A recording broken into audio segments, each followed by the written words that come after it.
All right, good evening, everyone. It's just after 7. I'm going to start unmuting the planning board, I'm going to be admitting people into the waiting room as we go. So I am now unmuting Heather Hannon and Heather Von Mering. And I know Maureen had just entered.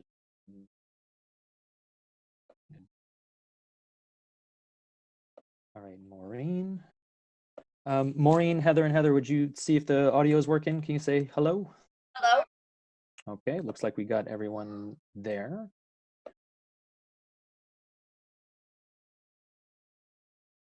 All right, so we have a quorum. So I'm going to begin because we're going to be tight on time today if we don't. It is 7:02 on Tuesday, May 12th.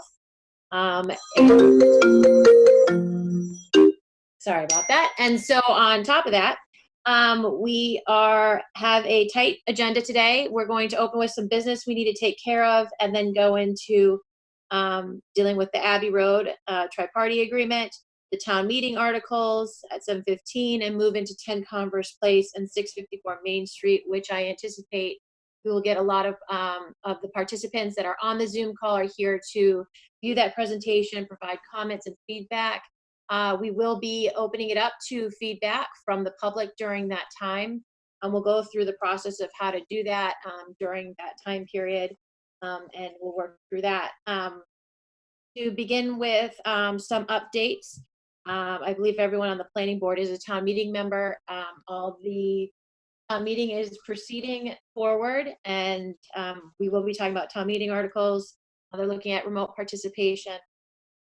The town is looking to do significant budget cuts throughout in all departments and all areas of the budget to address the state anticipating a huge deficit coming in. So that'll be a big issue that's coming up in town meeting, which will impact the planning board and our ability to do what we do. The town manager has changed her updates to weekly. You can get those at winchester.us. Also, for everyone here, Brian will go through and list everyone who we can identify who is on this call, so you all know for those who are on the phone.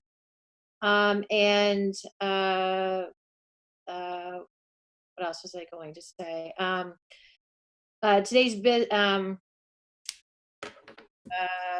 think that's good for now. Brian, do you want to go through the list of everyone who is on the participants who are currently on the call by identifying themselves, so we can have record? Yep. This is who I have. Ted Talukian, Ian Gillespie, John Copley, David Hassan, Larry Murray, Kurt James, Art Krieger, Colleen Soden, Quinn Simpson, Heather Hannon, Jillian Barger, Maureen Meister, Jan Steenbrug, Grisnet Cologne, John Clemson, and Anne Marie Brecco. And then there are Kelsey McLean, and then the only one that I'm not aware of, but there's no audio there yet, is M. Cantu, M-C-A-N-T-U. But everyone else has been identified before they allowed them in to the waiting room. I'm also going to try again. I'm going to go off for just a second. I'm going to try to get Betsy on the call. I just talked with her, but I'm going to try to. It seems like she's not on yet. So I think it makes most sense if we were going to go directly. I could do some updates, but I think we're already getting a little behind. I think it makes a little bit of sense to go directly, if possible, to potentially turn it over to Art Krieger, Town Council, and we go directly into the Abbey Road tri-party agreement. Sounds good. If we have time at the end, we can go through any updates as well at the end of the meeting. I just also want everyone to know who is on this Zoom meeting that it is being recorded. WinCam is one of the participants, and they record this, and they do show it on television. So you are being recorded, and just if you know that. All right, let's go into Abbey Road. Can you unmute Art, please? Which is Town Council. Hello. Good evening. Hi, Art. Thank you for joining. Yep. Could you unmute Jillian Barger as well? my associate. Let's see if he can. I'm sorry. What was that, Art? Unmute Jillian as well. Sure, I will do that right now.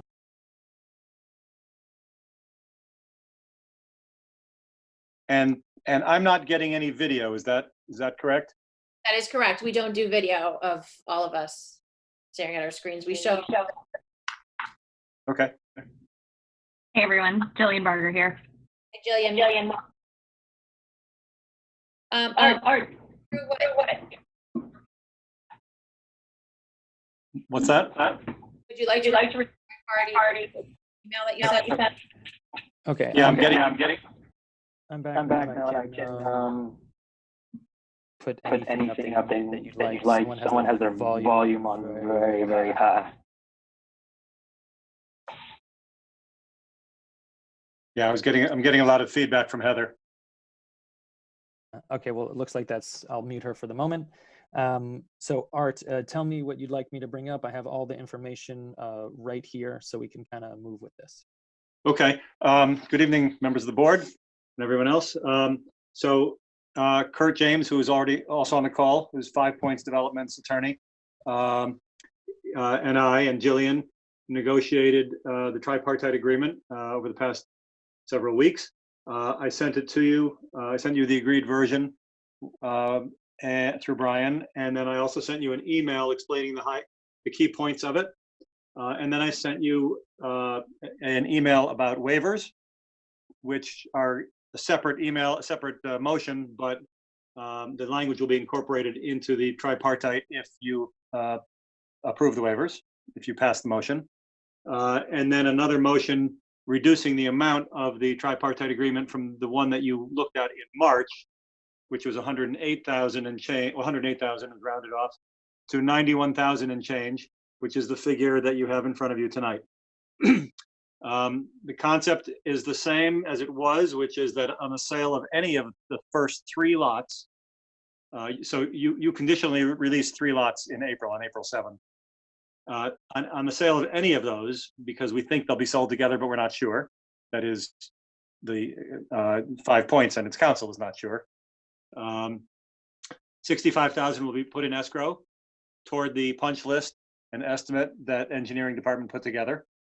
And on the sale of the 4th lot, whether it's with the 5th lot or just by itself, another 26,000 and change, making the total of 91 and change, will be put in escrow with Rockland Bank, which is the third party to the tripartite agreement. So none of that has changed, except the amount came down a little bit based on further work and further inspections by engineering from the 108 to the 91.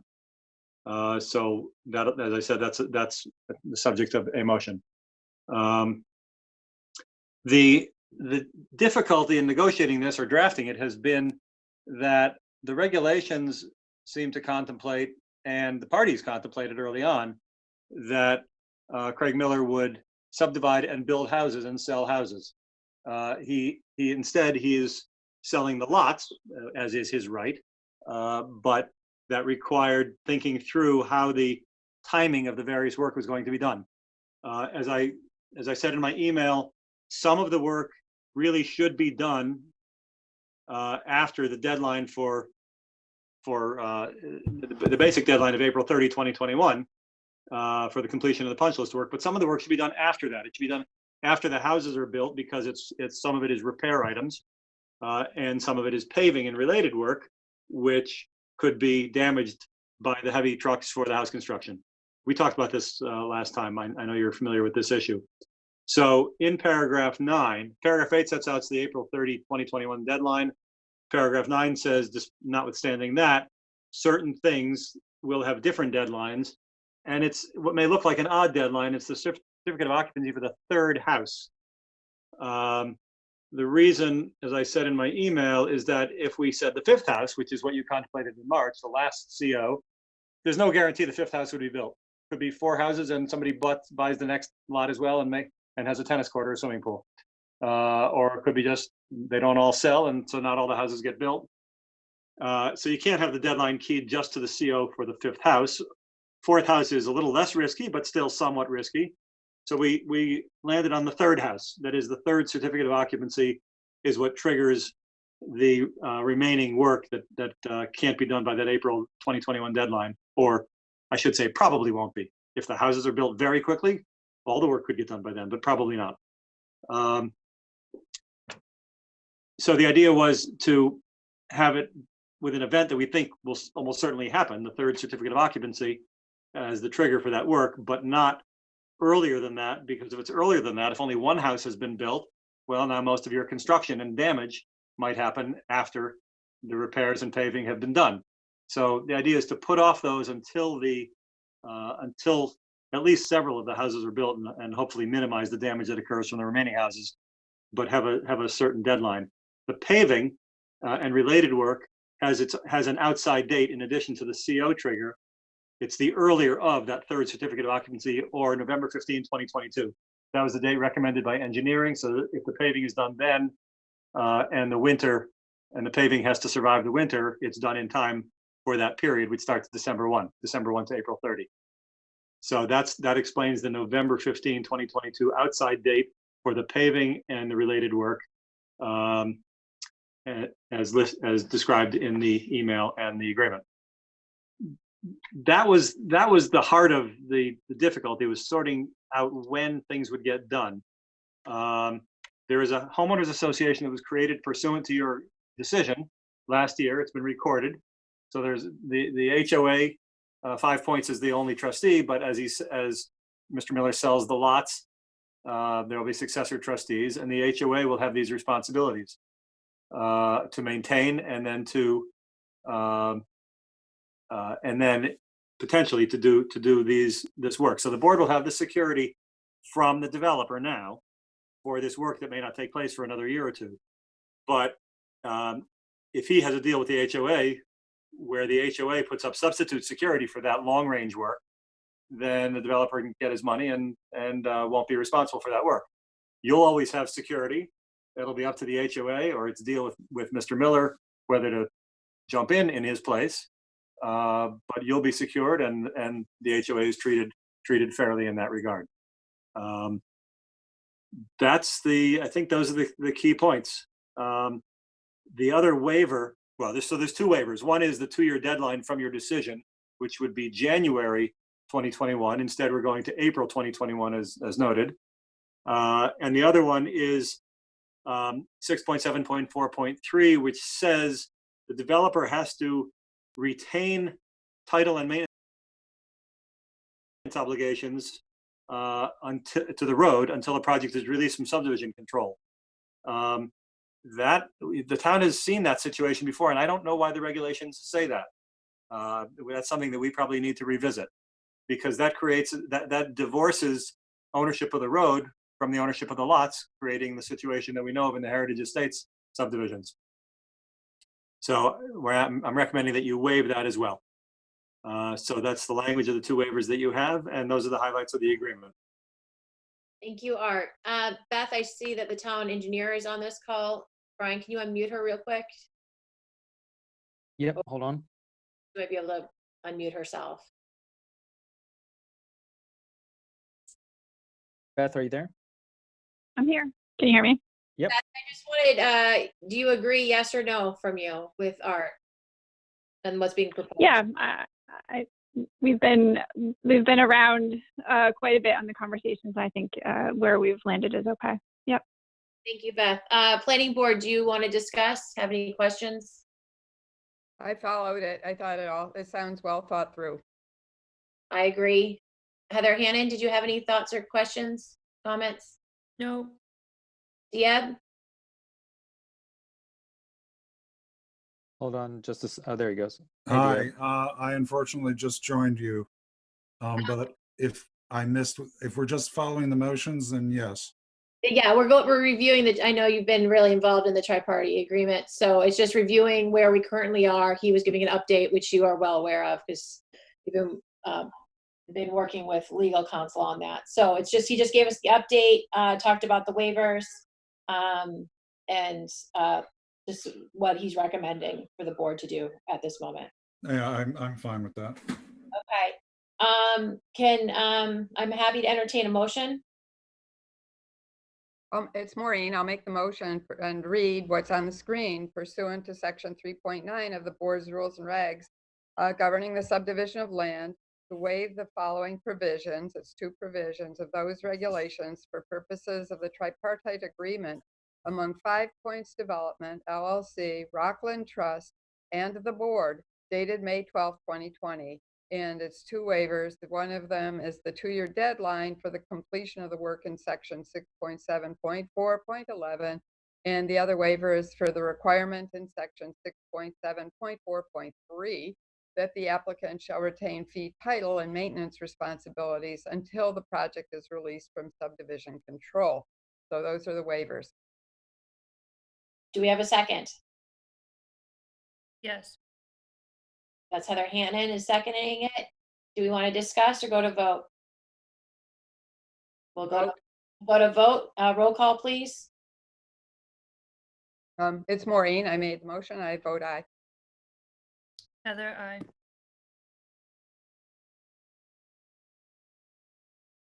Deb?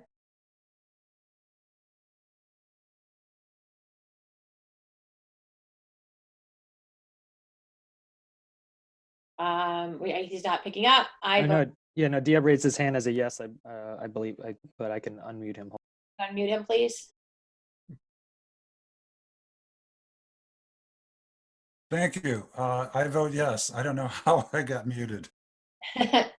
All right, so that's a 4-0 vote, and I believe Betsy's not on yet, correct? So it's a 4-0 vote, and motion passes. Full discussion. Hang on. Hang on, there's a second motion. Oh, I'm sorry about that. My apologies. There's another motion, and also the attorney of 5 Points has raised his hand. Heather, if you want to take that now or after another vote is up to you, but the attorney has raised his hand. I would like to keep going. Planning board, do you have any thoughts? Keep going. All right. Do we have someone want to make a motion? Well, there's nothing brilliant here, thanks to Art. I'll make the motion to amend the conditional release of 3 lots shown on the Abbey Road definitive subdivision plan granted on April 7th, 2020, to reduce the amount of the tripartite agreement from $108,000 to $91,018. Do we have a second? I'll second that. Deb seconds it. Discussion or vote? Discussion? All right, we'll proceed to the vote. All those in favor, please roll call. Meister, aye. Heather, aye. Jarius, aye. Von Mering, aye. And Krager is not present. Motion passes 401. Heather, if you should now approve the tripartite agreement with those waivers and that changed amount. We a month ago or 2 months ago, we didn't contemplate necessarily coming back to the board, and you and Diab served to review some early drafts, but I brought it back to the board both so the whole board had a chance to look at it because of the changes, and also to avoid any open meeting law issues. Yep. That's why we're here tonight. But so I'm going to ask the whole board to vote on that, and then Jillian might have. I don't know if Jillian needs to raise an issue about the certificate tonight, a real estate part of this, but I'll leave that to her after your next vote. Do we want to discuss? All right, go to a motion. I'm working hard here, but Brian has to keep going there. So it's Maureen. I'm going to make a motion that the planning board execute the tripartite agreement as of the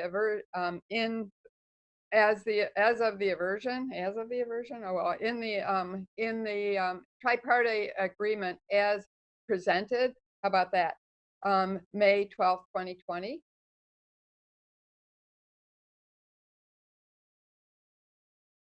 We have a second? I'll second that. Deb seconds it. Discussion? All right, let's go to vote. Roll call, please. Easier for Brian. Aye. It's Meister. Jarius, aye. Yep, go ahead. Heather, aye. Von Mering, aye. Motion passes 401. Krager's not present.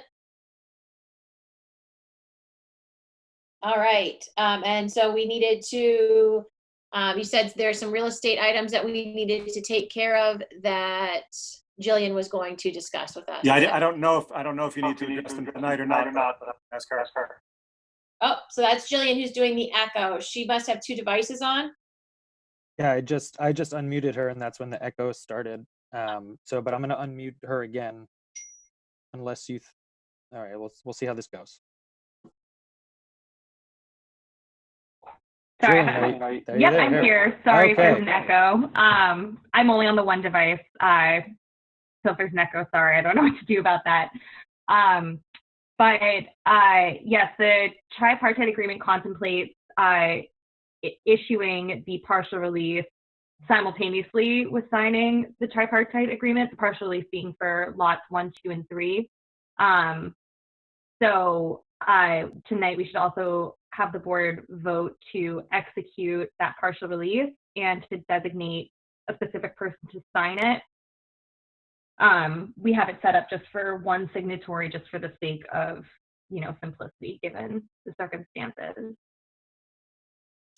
Jillian, go with it. Do we money in? Is there a check right now? We have a party agreement. Let's go. Hold on, I will mute her. This is a little hard. Art, are you able to answer that question? I'm sorry, what was the question? I didn't hear it. For the execution of the tri-party agreement, there's supposed to be a certain dollar amount that is attached to that goes immediately into an escrow account. Do we have those funds set aside at this point, or? No, those funds are coming. Those funds will be deposited simultaneous with or as part of the closing on the first 3 lots or any of those 3 lots. So the lots are, I thought it was lots are being released simultaneously with those sales, and the money was going directly into account. It's all technically one transaction moment. Yeah, it'll be like any other closing where money gets dispersed in various directions. Okay, so the lots are only going to be released once it's executed at the time of that closing and the money is being put into account. The lots are being held in escrow by 5 Points Counsel, by Mr. James, who is mentioned on the line. If you have any question about it, he's going to hold this in escrow. This is paragraph 3A. He will hold this release of lots 1, 2, and 3 in escrow until the closing. Okay. Essentially, it's more complicated than that, as you see in the paragraph Brian just put up there. But that's essentially what's happening, and Jillian or Mr. James can explain that.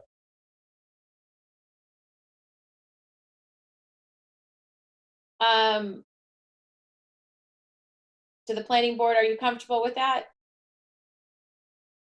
Yes. Yep. Okay. Brian, do you want to unmute Mr. James real quickly? Yep, just give me a sec. There's a lot of people on the call. Yeah, I know.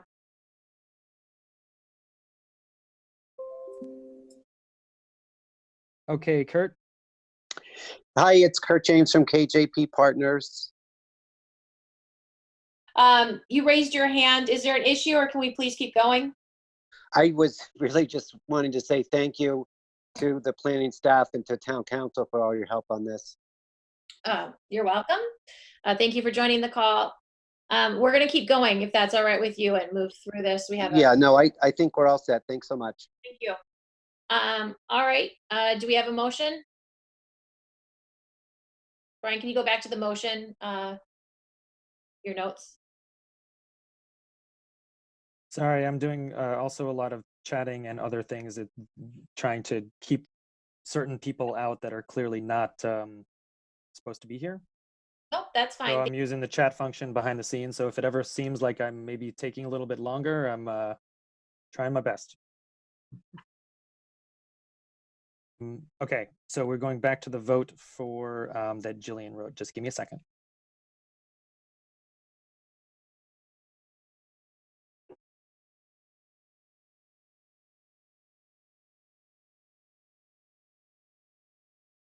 Okay, this was the partial release that that was sent over related to the vote. I believe this is what we need.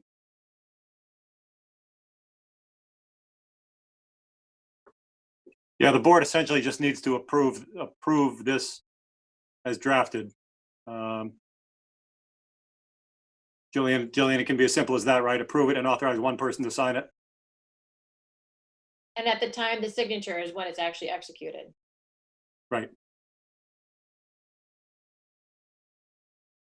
Brian, is Jillian muted? It's possible she still got back muted. Hold.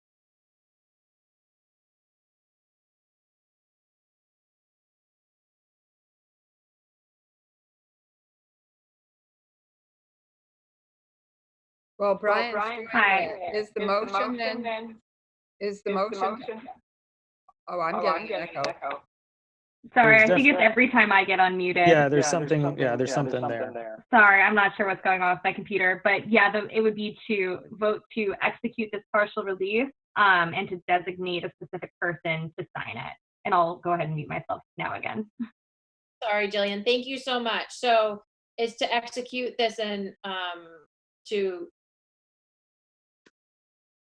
and then also what she said was to designate a member of the board to execute it through signature. Would it be you, Heather, is the most likely? Yep. Lucky candidate? I anticipated that, but I'm offering, I did ask. So it's Maureen, I'm making a motion to, let's see, we collectively are executing the partial release and designating, well, it's not we, it's for the planning board to execute the partial release. Maureen, the planning board is approving it and designating someone to sign it. We're approving the partial release. Yeah, that is, you're granting the partial release as described, and authorizing someone to sign on your behalf. And designating Heather Von Meering to sign on behalf of the board. do we have a second? I'll second that. The motion is granting the partial release as described at 5/12/2020 and designating Heather Von Meering from the board to sign. Yep, my motion. Yeah, I've seconded it. Seconded. Any need to discuss? No. All right. Roll call vote. Okay, this is Jerry, S.I. Meister, aye. Shannon, aye. Von Meering, aye. 401 with Krager absent. Motion passes.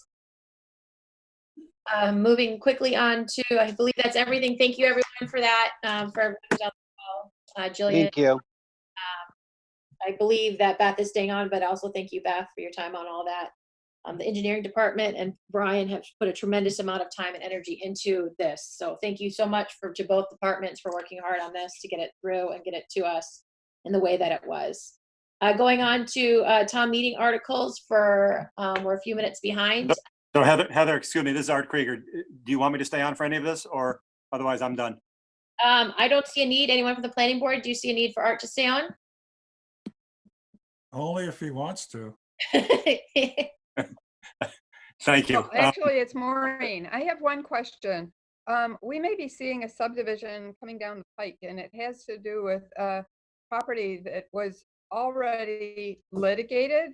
It went into court. The board was, our decision was upheld. Are you the person who would locate the documents? Because Brian may need them. Am I the person you're asking? Yes.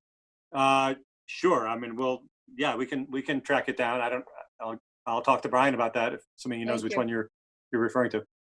Okay, so thanks everybody, especially Brian and Beth, but thank you to the board as well, and I am going to exit the meeting. Thank you, Art, for all your time on this. Thanks, and thanks to Jillian as well, of course. Yep. That's a saying, and Jillian as well. Yeah. Have a good evening. Thanks. All right, Brian, do you want to kick us off with the town meeting article discussion?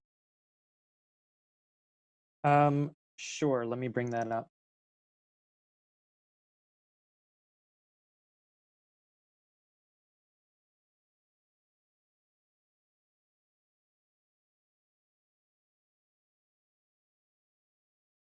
Okay, so these are the 3 articles that we currently have before town meeting at the moment. And then the 4th article here is a citizen's petition. I was not, we were going to be doing a full review of that petition at the hearing, I think, but we were going to be talking about it, I think, at a general level now. Dennis Carlone is joined the meeting. So if there are any questions for Dennis related to that, he's already here.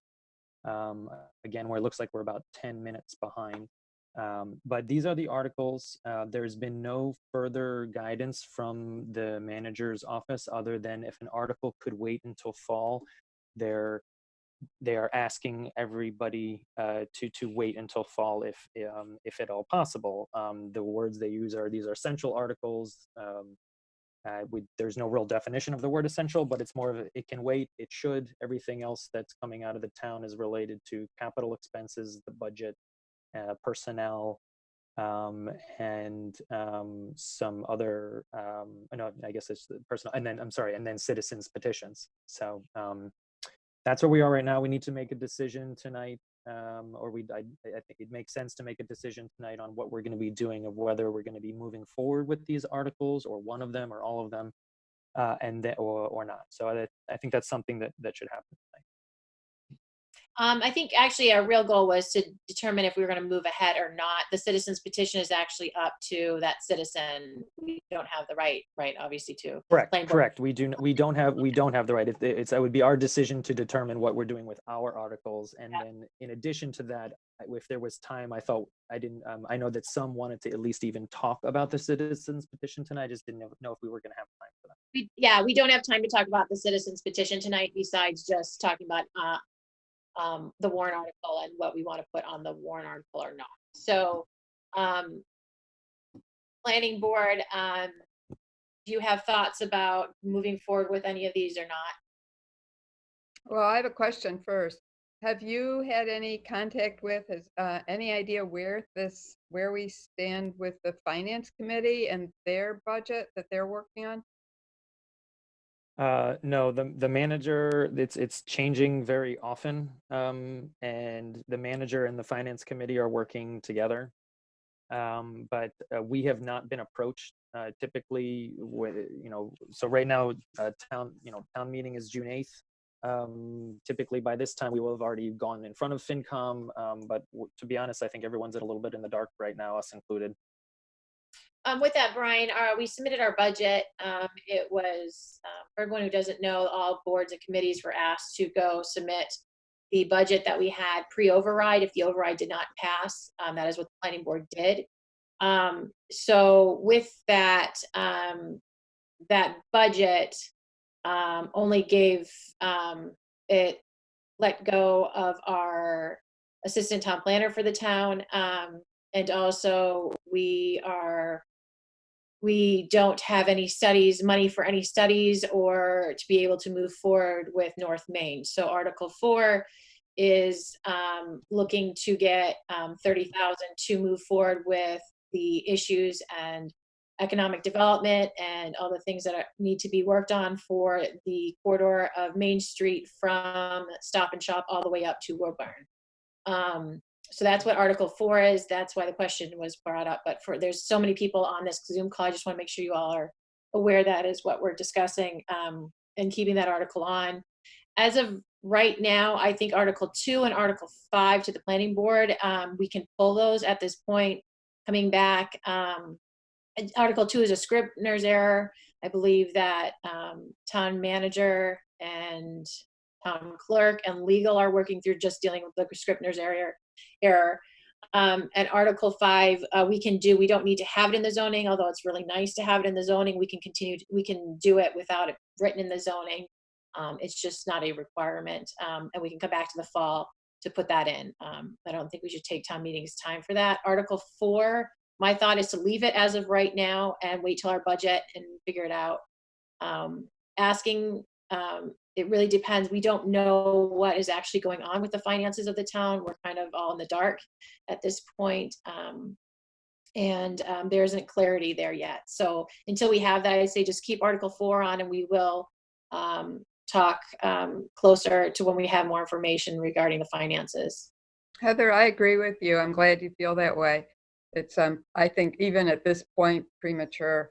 And although I expect there's going to be a lot of pruning in terms of the budget, that for the overall amount in the budget, that this amount of money is fairly small for an area of town where we're going to be seeing redevelopment, and we have to get ahead of it. So I think it's, so far I'd hang in there. I agree. I agree.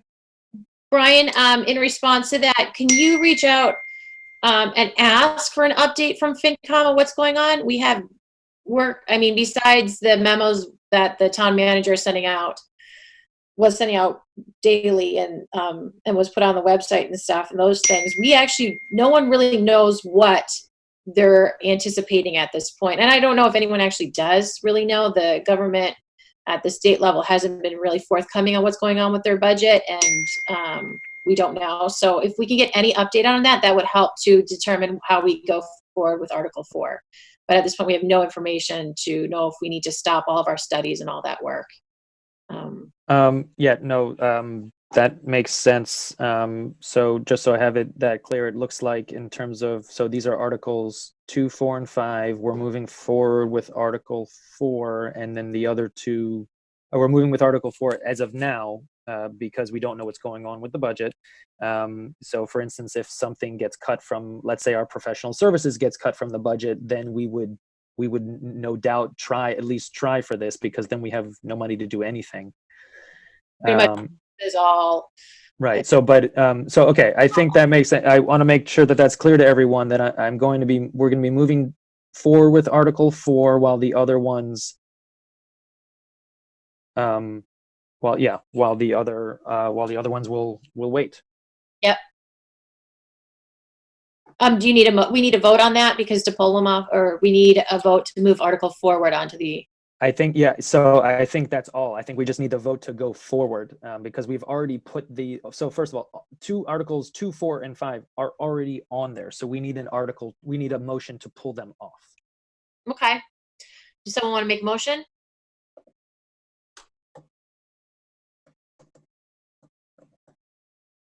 I will move as soon as Brian finishes typing it. So it's to pull. To withdraw? Yeah. Articles 2 and 5.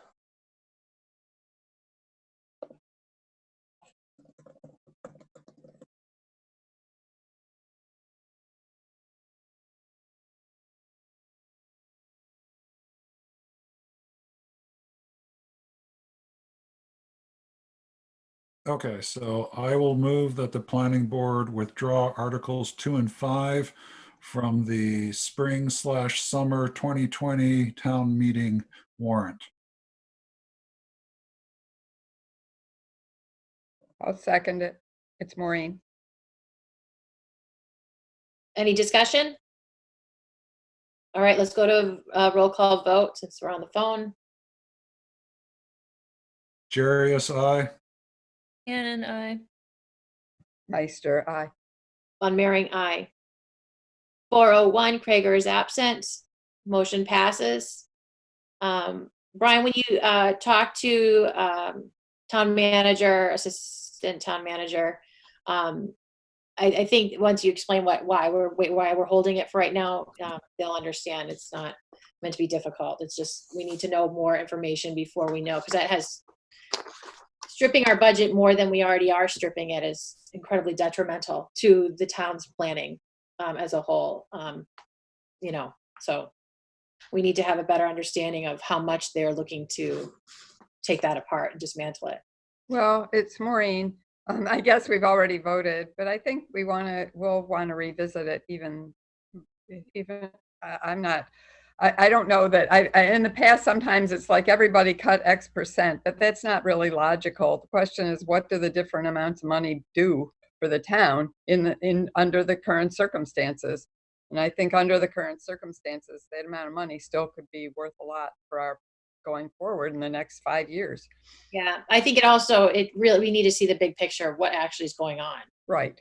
We don't have that. Agree. have good decisions without that information. All right, so I think that is everything. As of right now, the citizens petition is proceeding. We have a hearing on the 18th. I believe that starts at 19th. 7:30. The 19th at 7:35, I believe, a hearing for warrant article.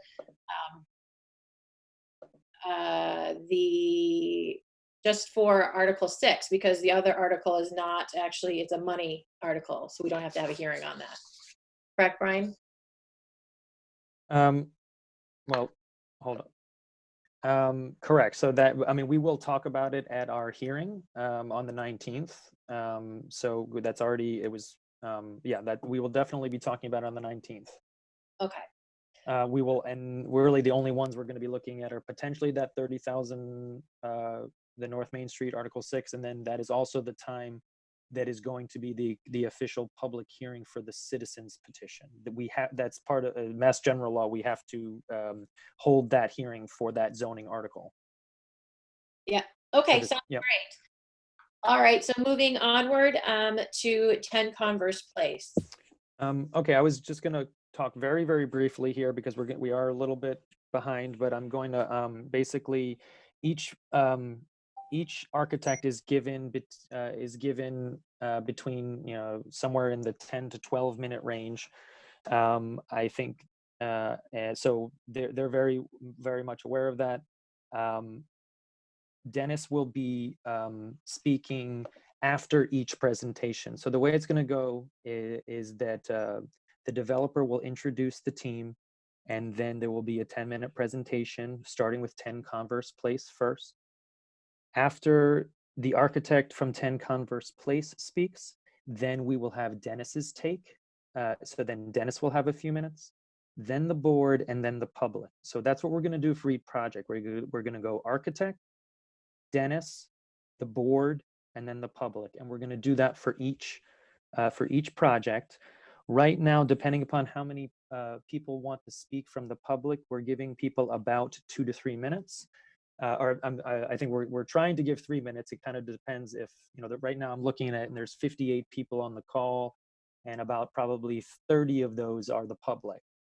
Around that, maybe 30 to 35 are the public. So it kind of depends on that, but we're thinking about 2 to 3 minutes a piece. With that, Heather, I was going to turn it over very briefly to the developer to talk for 2 minutes to introduce, and again, I'm going to have a timer here. So when I'm going to start when the developer starts, and then using Mr. Gillespie, the developer, as well as the first architect, that's going to be 15 minutes total. And then the next will be 12. So Heather, if that's okay with you, I was going to turn it to Ian. Yep. I was going to add a few more points just for the public, so they're well aware of what is going on, where we are at. So 10 Converse Place and 654 Main Street, these are pre-application meetings. No application has been filed for either of these sites. These are concepts, ideas, and for what the site is before an application. The goal is of the pre-application meeting is to get public feedback, to get information from the planning board regarding our interpretations of the zoning, so that they can then go forward and create a permit application as they see appropriate in response to all that information that they're gathering. So it's really information for the development team to gather. And I'm very happy to see that so many members of the community are here to give them that information, so that going forward, it costs a substantial amount of money to put together a permit application. So prior to doing that, they will have all the information that you give them, so they can have the best chance of meeting the zoning and also giving the community what we really need. So I look forward to hearing from all of you going forward, as I know the rest of the planning board does as well. So we're going to kick off with 10 Converse Place. The development team for both has some people who are on both of the properties, and then some people who are not and are different. I'm going to let them introduce themselves and the members of their team that are currently on the Zoom with us, and those who are not present with us. So you will hear that at the beginning of the presentation. They will all speak 10 to 12. We will be cutting them off. And unfortunately, due to the sheer volume of people, we will have to cut people off as well. There are over 58 participants on this Zoom meeting. If you don't get to speak as much as you would like, please send any comments you have to the planning board at winchester.us. We do read them. They also do get forwarded to the parties so that they will have that information and know what you think and what you feel and what you're looking for yourselves. So please use that email if you aren't able to communicate as much as you would like this evening. All right, please kick it off. Development team for 10 Converse Place. Ian, you're unmuted. Go right ahead. The clock is starting. Great. Thank you very much, Brian. You can hear me okay? Yep. So go right ahead. Terrific. Thank you. I'm Ian Gillespie of Gillespie & Company. I've been a developer in the greater Boston for many years. I'm joined this evening by my good friends and colleagues, Jan Steenbrugge and Paul Sutley from their firm, Ad Meliora. We'll go through the other team members in a minute. I think David Hassine, who's going to lead us through the 10 Converse project, will be able to put up his screen. Is that right? Brian? David Hassine will be able to put up a screen? Yes, I've just made him a co-host. He should be able to share his screen whenever. Terrific. Thank you. So some members of the board and many members of our audience were involved with the 10 years of master planning for the Central Business District from 2005 to 2015. At the 2015 town meeting, the planning board proposed a rezoning. The idea was to re-energize the downtown, and our projects are a result of that rezoning effort by the planning board that was passed by a 92% majority of town meeting. So you see on your screen the members of our team. Paul Sutley and Jan Steenbrugge are my great friends and colleagues at Ad Meliora. Mark Johnson is our attorney. David Hassine is a brilliant architect, the head of Hassine & Associates. He'll be presenting 10 Converse. I've had the pleasure of working with Larry Beals for 25 years, and he is our civil engineer. Finally, and not least, John Copley is also a brilliant designer, and you will see why he's considered the dean of landscape design in Greater Boston. So with that, let me turn it over to you, David.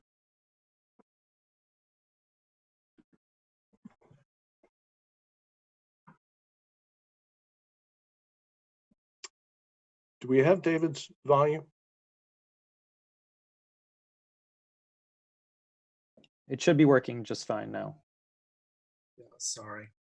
There you go, David. You're on. Thank you. Can everyone hear me? Yep.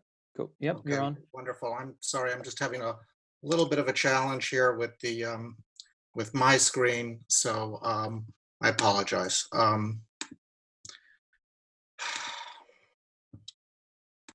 Okay, there we go. Thank you, everybody. And it's Madam Chair and members of the board, Mr. Zekkeli. It's a pleasure to be here again and share the project with you and the changes that we've made over the last few weeks. I'm going to, so if everyone can see the screen, for some reason, I cannot change the slides. I apologize.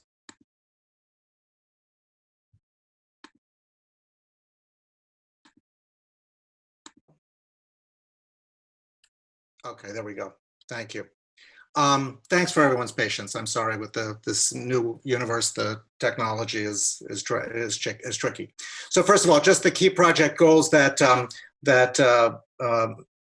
Ian just went through with us about the project meeting the spirit of the zoning, the goal of the project to create new multifamily residences in the CBD, 15% of which will be affordable in a diversity of unit sizes, the goal of creating new retail spaces, achieving an FAR of 3.0 to maximize the town's programming goals, the goal of creating a meaningful publicly accessible open space along the Mill Pond, and of course the objectives of the CBD's design guidelines with regards to the elements of form. So we don't have much time, and unfortunately my screen is not cooperating.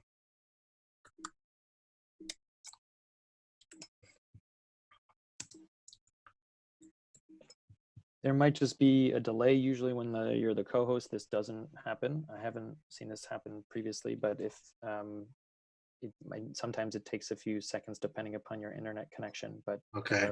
The other way to go about this is if I go through it, I'm in control, but then sometimes things are lost in that. I'm okay if you're in control because I am having a little bit of a challenge here. So if you want to grab the screen and then I'll just ask you to change slides, I don't mind. Thank you. Okay.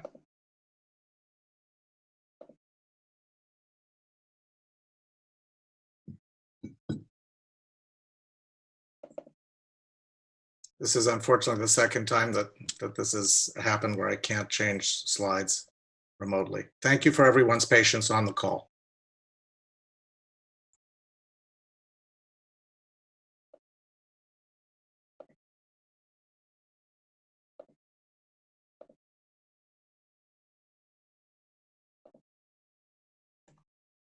Perfect, thank you. Okay, so again, thank you. So we have many analysis drawings which we have shared at previous meetings. In the interest of time, I won't be going through them today. But I did want to say that in this particular slide, I wanted to point out some of the important goals that we've established for this site. First is, as you can see, Mount Vernon Street is running across the top of the site, and Winchester Town Hall is on the right so that everyone can be oriented. The Mill Pond wrapping around to Main Street and the bridge.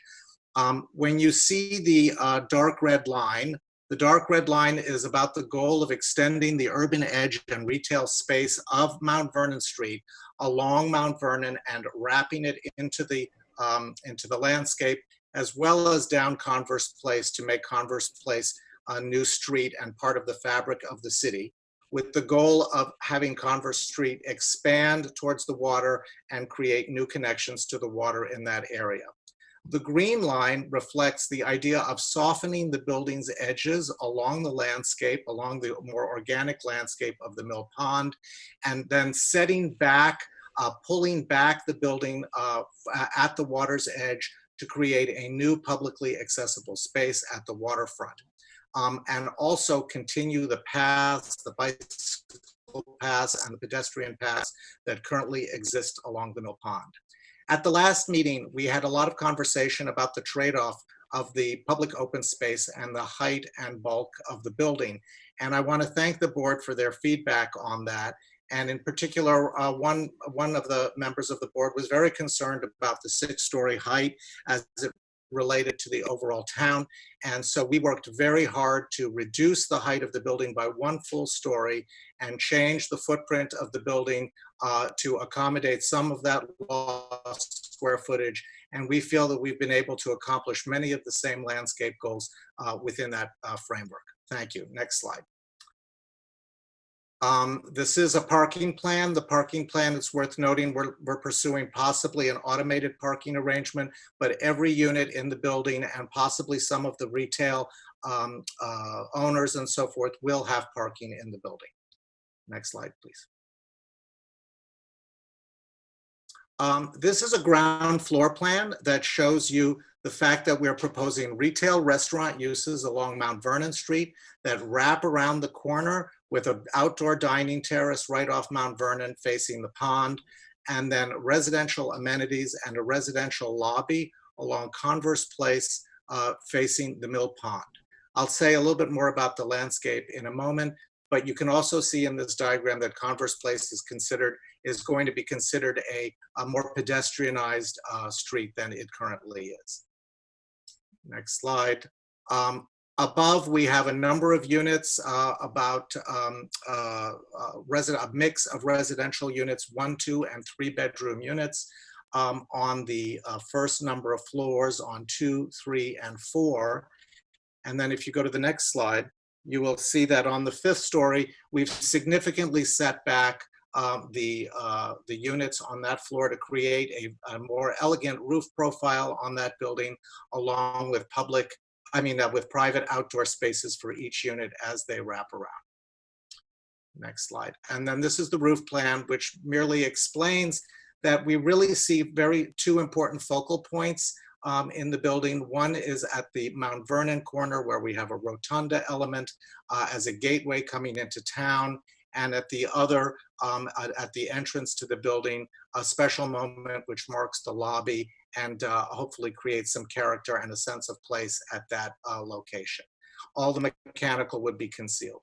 Now, in the next couple of slides, if you could go one more, I won't be able to do John Copley's landscape ideas justice here, but I wanted to explain that we've worked very hard to create a public oval of some dimension right at the water's edge with direct access to the water at the southern portion of the building with a plaza entrance into the lobby. And you can also begin to see the idea of flush brick paving or flush pavers on Converse Place, this idea of making that street what's called a Woonerf, which is a shared pedestrian and vehicular street.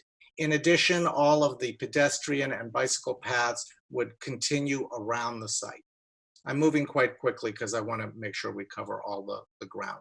And John will be available to answer questions. This is some sections, conceptual sections, showing how that sloped landscape would meet the water and create a new relationship for the town and the pond's edge. We're very excited about this. Next slide.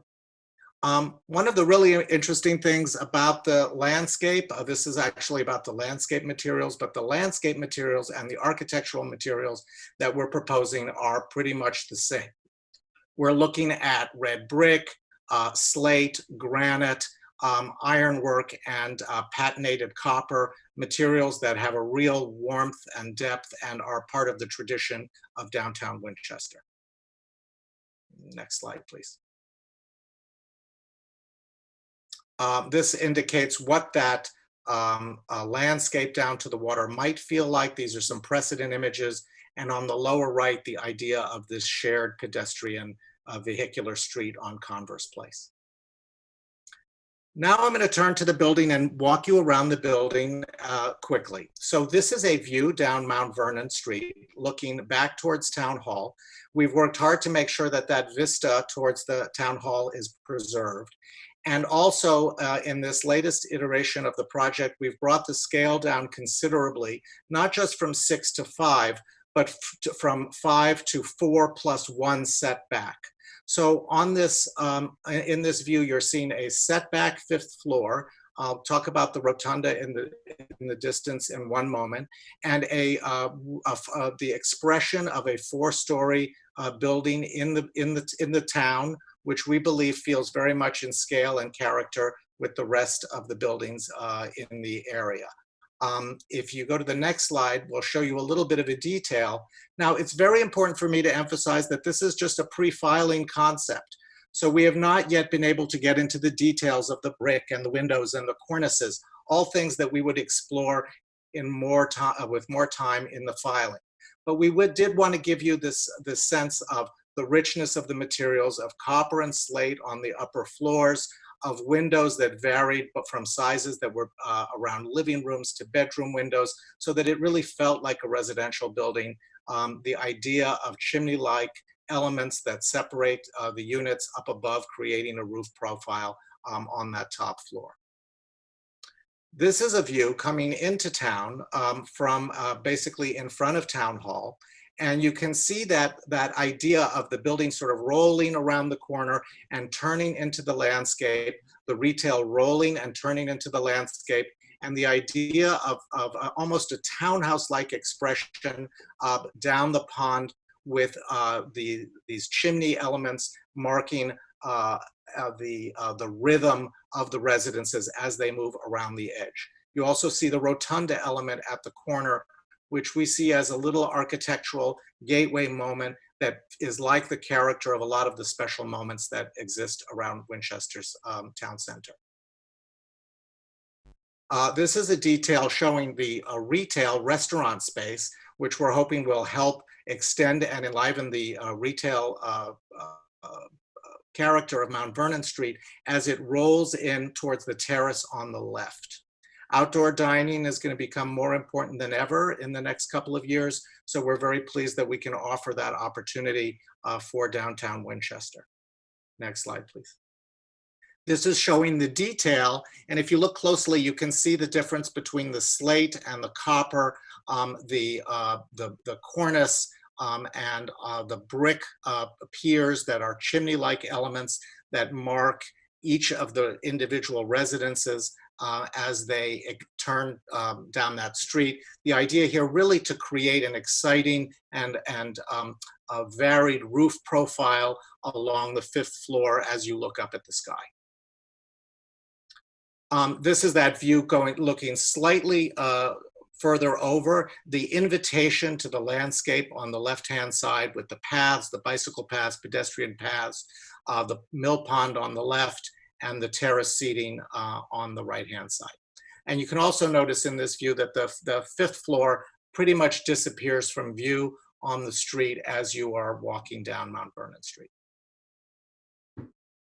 This is a view of the building, the laundry building as it currently exists. It's, I think, about 61 feet tall, and we wanted to give you this building for reference. If you go to the next slide, you will see our proposal, and the red dashed line reflects where the laundry building currently is. And then this element on the left reflects what might be some future development in the CBD to give some context for how we've developed this idea. But this is truly the marker of to create a new vista from the bridge towards the beautiful collection of buildings that exists around the pond, and pull the building back to defer to the town hall in the distance, and have that softer profile as it faces the water. Just a quick note that that's 15 minutes with the previous portion, and I think sorry. that's no. We had a little technical difficulties. Heather, I don't know. I think we have maybe another 2 or 3 minutes, something like that. 2 more minutes, please. Okay, I'll make it very quick. Yep. Thank you, and again, I apologize for the technical difficulties.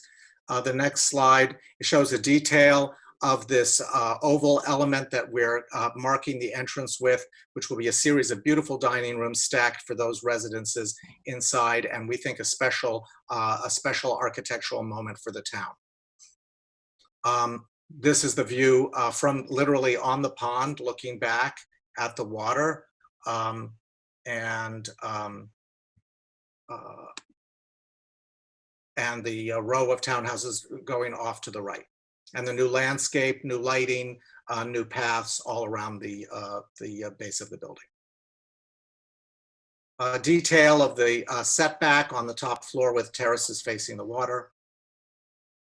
And then this is a view down the Wooners from Mount Vernon Street, showing how we've, since the last scheme, wrapped the retail around the corner, added awnings, and at a lower scale, really concealed the garage entrances and are really stepping back the facade so that they open up towards the water in that final view down that perspective.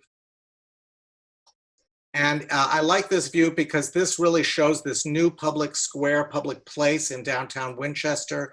The entrance to the building is right under the special corner. You can see the bank building down the Wooners at the far end of Converse Place, and Town Hall in the distance. A new place for Winchester, for people to gather. And then this is a detail again, because there was a lot of emphasis on the roof profile and making sure we had an active roof profile as part of the design guidelines. And so we've really gone to great efforts to create this combination of dormers and mansard roofs and chimneys to make that a really a beautiful cap to the building. I think that in the interest of time, I think the next slide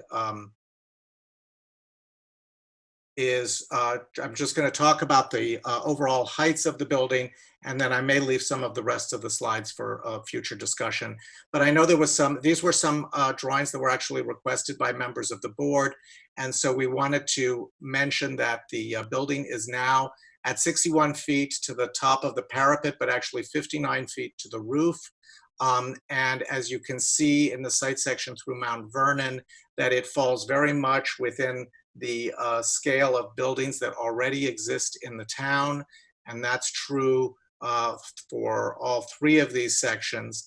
And then we also, on the next slide, cut a section through the mill pond to give folks a sense of the relative heights of the building to the Lincoln School, which is up on the berm of the hill across the pond, which is a full 20 or more feet taller than our building. So the point here is that we've really worked hard to bring the building down, but to also add a lot of richness and character along that 5th floor. We know that this is a pre-filing, and some of the slides that I have afterwards, which unfortunately I don't have time to go through, talk about the ideas of base, middle, and top, making sure that the window openings are richly detailed, that the materials are in keeping with the character of Winchester. All of these are goals that we have for the architecture as we get into the hopefully next steps on the development of this design. Thank you very much all for the time. Wonderful. Thank you so much, David, Haseen, and your team.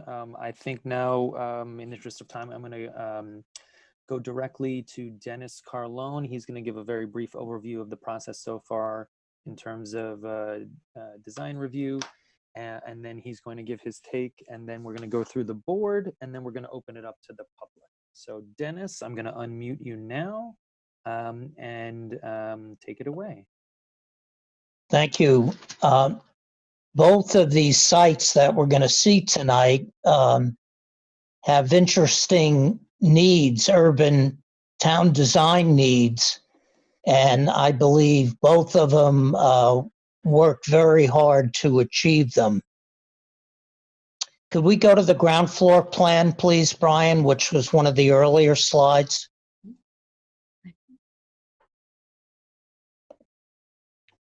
One more. And one more, sorry. It's always difficult to include parking in a town scale building. How do you hide it? How do you shield it? Where do you locate it? But the basic layout on the ground floor has evolved in quite a beautiful way. I'm just going to I think this is a very elegant design. I think it does everything it can to fit in and to try to be broken down in scale and to be a proud addition to a site that's on the mill pond next to Town Hall, and tries to reinforce Mount Vernon Street as a shopping street, and frankly terminates the street with the potential for an exciting restaurant.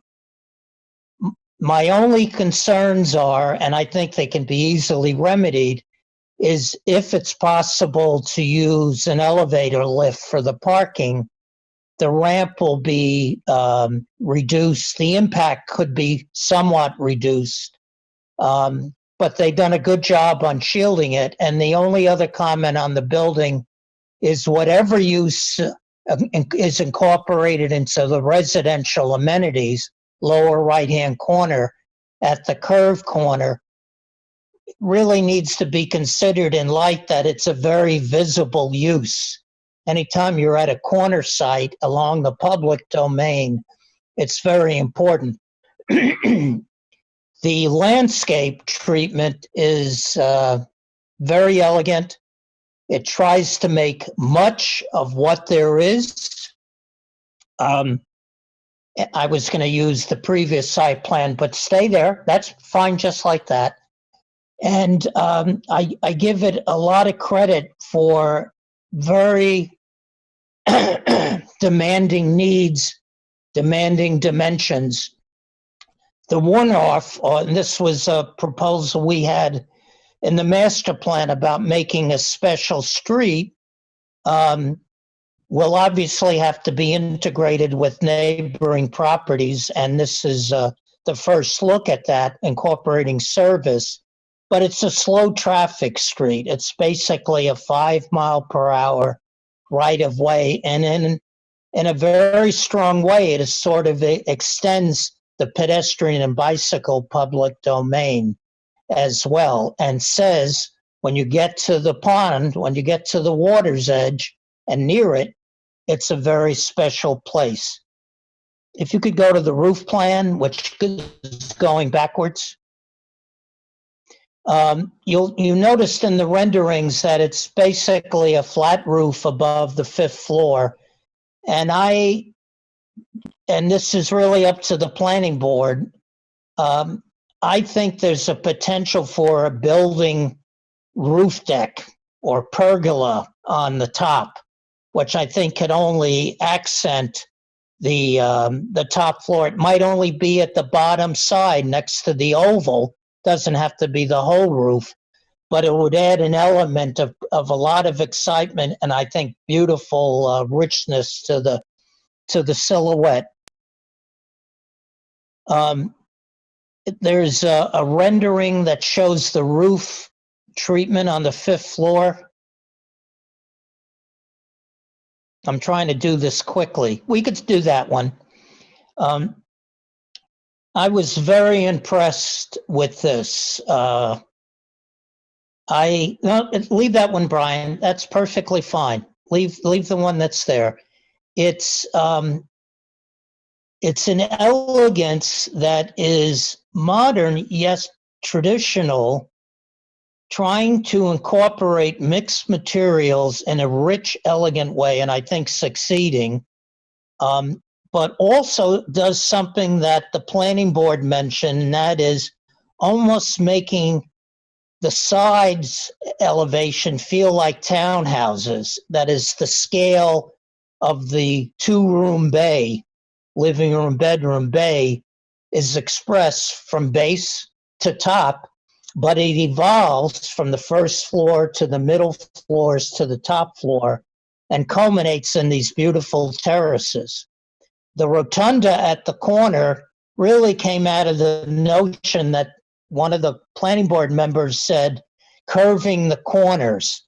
And the conclusion to us was that along the landscaped edge, the water edge, the public walkway edge, that's where the curved corners is, and this sort of accentuates it as it goes up. The only thing that I have a little concern about is how the copper, which is the flatter portions that seem like panels, but they wouldn't be necessarily panels, how that's all detailed to work with the slate and not feel clumpy, but elegant. I'm sure we'll get there, but that's definitely a refinement. Let's see. The outdoor dining, which I think that's good enough right there. To me, that is key, and I said this in the first presentation. That is Mount Vernon Street retail frontage pretty much ends here, but it ends in an exuberant way with outdoor seating, which is exciting, and there isn't much in town. I always imagined a site near the railroad station, but that's another story. And the whole integration of the path becomes more of a journey for that. But it really adds a downtown life element to this. And lastly, I'll say, and I can go into a lot of detail, I'm trying to do this fast, what I call the oval at the front. You've noticed that there's outdoor benches. The development team would be maintaining this. I know public benches have to have backs. Even in the oval, I would have a few benches with backs that look into the water at the top of the oval. I could talk a lot about the elegance of the storefronts and potential signage, but I won't go there unless you ask a question. But I am extremely pleased with this. I know that with refinement and further design review, this will be a handsome addition to the downtown that's extremely respectful and makes the most from a town point of view as well as a residential point of view of the site. Thank you.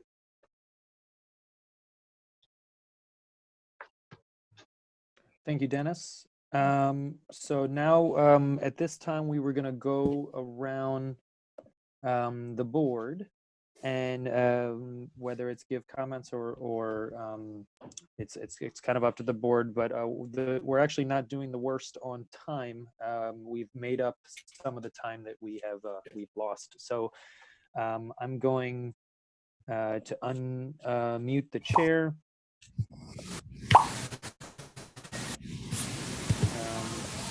Okay, Heather, you are unmuted. Thank you, Brian. Can you unmute the planning board, please? Yep, they should be just fine. Everyone is unmuted on the planning board at this moment. All right, thank you. All right, so planning board, as Brian said, we were going to talk. Would you rather hold our comments until the public speaks, or would you like to speak now? I want to wait and hear from the public. We haven't had much opportunity. Yeah, me too. Wonderful. Wait, hold on. Diab, one more. Diab, your thoughts? Oh, you have a bad signal, Diab. Can you try again? I concur. Thank you. All right, so Brian, we're going to open it to the public and how we're going to do it, so everyone knows. We're going to, as Brian said, we're going to give, we are going to unmute everyone. Please say your name, and if you'd like to speak, we'll create a list, and then we'll go down that list and unmute you one at a time. The reason we keep everyone muted is because it's very difficult when you have so many people on here to hear what the people are saying if there's any background noise.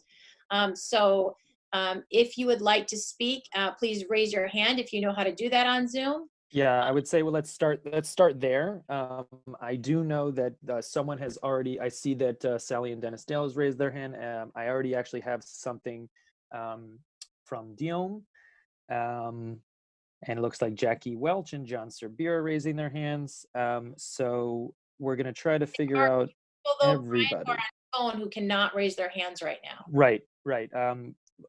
But I'm just trying, we need to figure out really in terms of time. So it looks like it's 1, 2, 3 plus Dion is 4, and then who's ever on the phone. So, okay, I'm going to keep your hands and I'm going to unmute everybody. So if you have, try not to put the volume up too high because that's actually how the feedback occurs. So if you're calling on the phone, please let me know now if you would like to speak at some point, and I'll write your name down. I'll get you in the queue.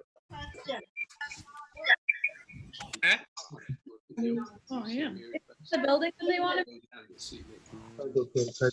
Anybody would like to speak? Now is the time to say that you would like to speak.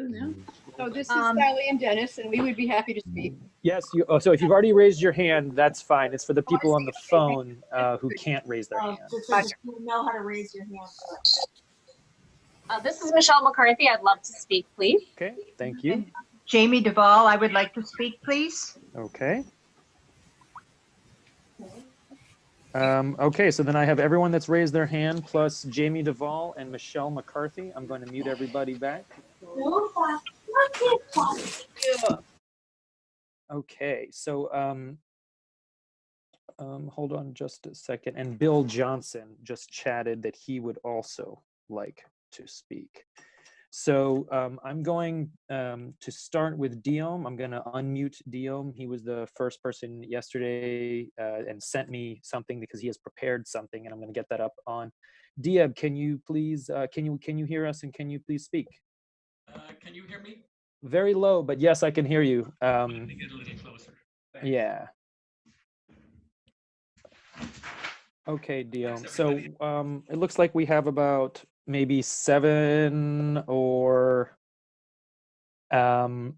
maybe like 8 people. So I think what we're going to still go for is this 3 minutes. And Diom, I'm going to get your. Here we go. Okay, so Guillaume, you're going to have 3 minutes, and I'll at least tell you when those 3 minutes are up. But the floor is yours. Thank you, Brian. Thank you, members of the board.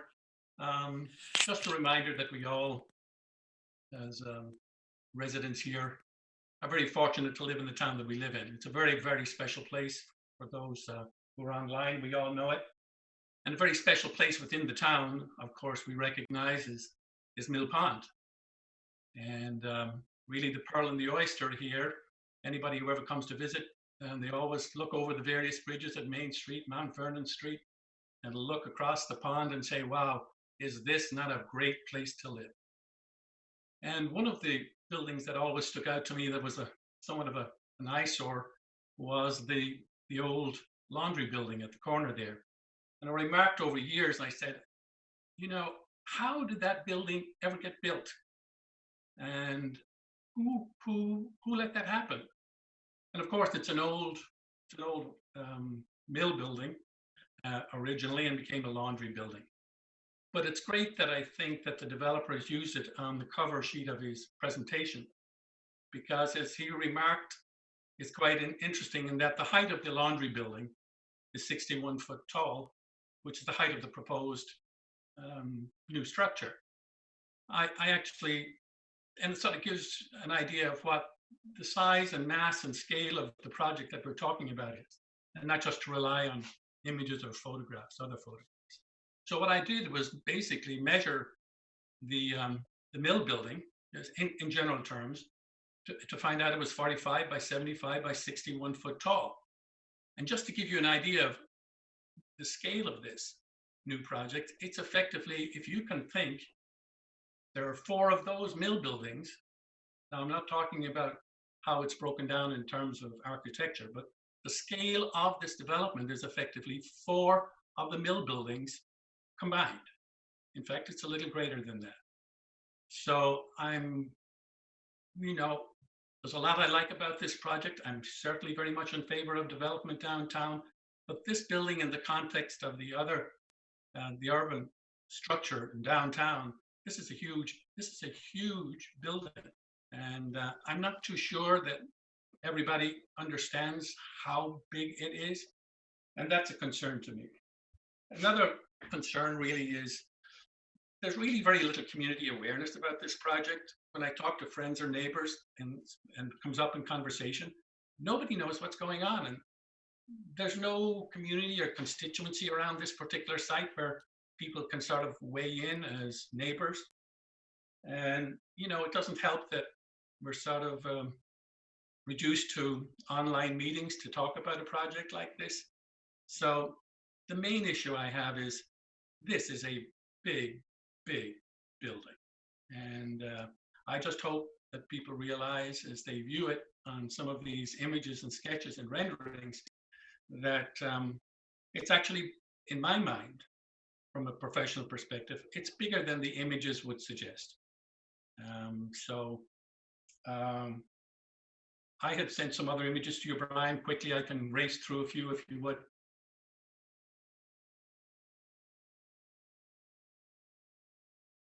Just showing the limits of the site in relationship to the landscaping. The property line is marked in red here. The rest of the land is, I guess, in the public domain, and the developer, I suspect, would be charged with those improvements. Just for clarification, could you move on, please? Thank you.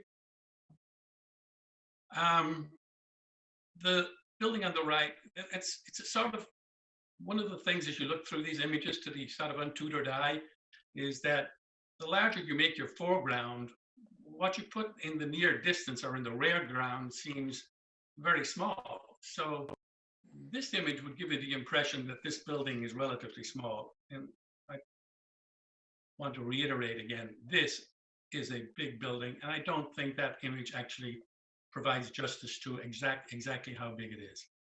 You can scroll through a few more quickly. Again, the foreground on the right-hand side is so large, it gives the impression of a smaller building, but again, this is a big building.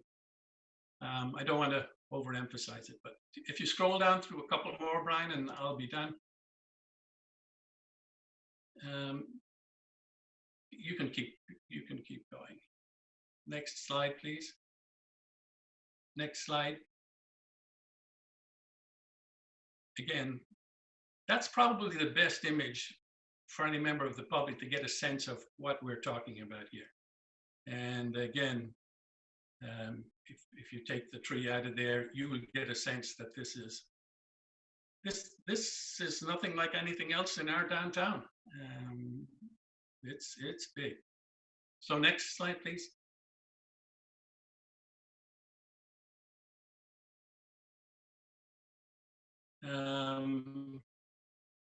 Again, move right along, please. Thank you, Brian.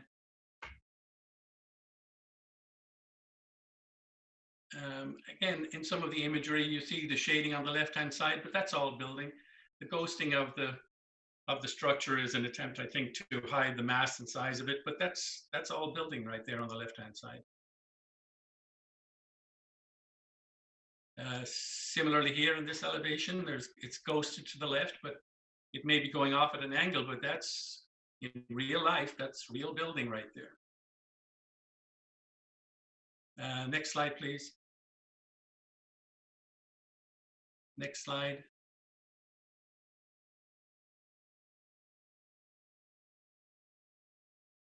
I think that's it. Well, thank you very much, Brian. Again, I'm very, very supportive of development downtown. I just, from my own personal professional opinion, I think the building is too big for this site. And I would suggest that this building needs to be 4 stories in height, and that it should be in the range of 50 foot in height in total. And if it's going to be a building that is effectively the sum total of 4 or 5 laundry buildings compacted together on that site, it gives me great concern. Thank you very much. Can you please state your address? DM O'Connell, 10 Bacon Street, Winchester. Thank you so much. So when you speak, please just state your name and address as well. All right, Sally. All right, so but I didn't get a chance to. Thank you so much for your comments. Going next on the list is Sally and Dennis. And can you please state your full name and your address? This is Sally and Dennis Dale at 147 Cambridge Street in Winchester, and I'm a Precinct 7 town meeting member, and we are 25-year residents of the town. And Dennis is a licensed landscape architect practicing in Winchester. And so Dennis has comments. I agree with the last comments regarding the scale of the building. It is massive. And there isn't a building in town that has this size. The fact that it's actually taller than the town hall is a real issue.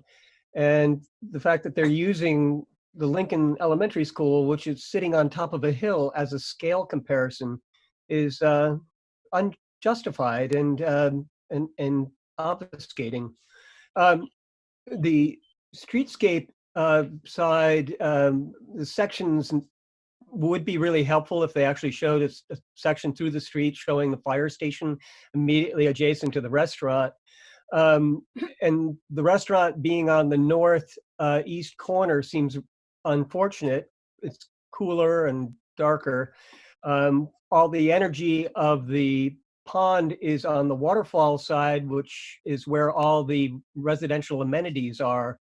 The Woondorf is a wonderful idea. It eliminates all the parking on that area, and also there's a struggle with the back side of that space being service for the other retail on that street. I think the landscape is way overdone. Too many swirling, curling patterns. It needs to calm down and be simplified. And I'm not sure what happens at every one of those little points. And it looks incredibly expensive to have stone cut in these curving shapes, unlike anything that is in town. the access and the images actually looking from the pond up are distended. There isn't that much space between the pond and the walkway. So these images of this long sloping greenway down to the pond is incredibly inaccurate. The whole building has to drop at least another story. And the large brick piers between each one of the townhouse units makes it look like a factory.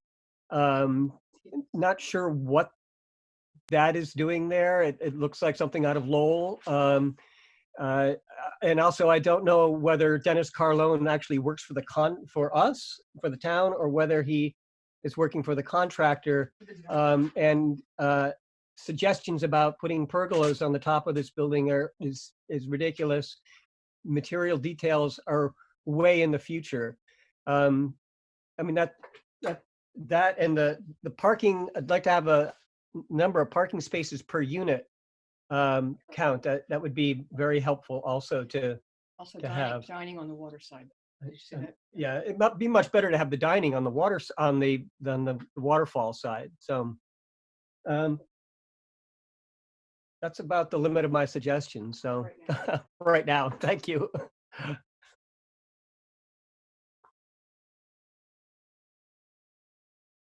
Okay, the next person with their hand up was Jackie Welch. Jackie Welch, I'm going to unmute you, and the floor is yours. Oh, wait. There we go. All right, thank you. I'm participating by video, but it doesn't seem like other people have their video on, so I don't want to be the only face on. So I'm assuming you can hear me okay, audible? Yep, everyone can hear you just fine. Okay, that's great. First of all, I wanted to thank the planning board for all of their expertise and hard work. I know from my past experience on the planning board that you have a tremendous docket of things to do. It's obviously an immensely important project for the town. And I just wanted to thank each member of the planning board for how hard you work for the town. And we greatly appreciate both your professionalism, your patience, and your time, which is enormous. But I only have a minute or so, but I just wanted to mention a few things. First of all, thank you so much for the team, the investment team, and the folks who are thinking about this application and the pre-application stage currently. We thank you for considering Winchester to invest in.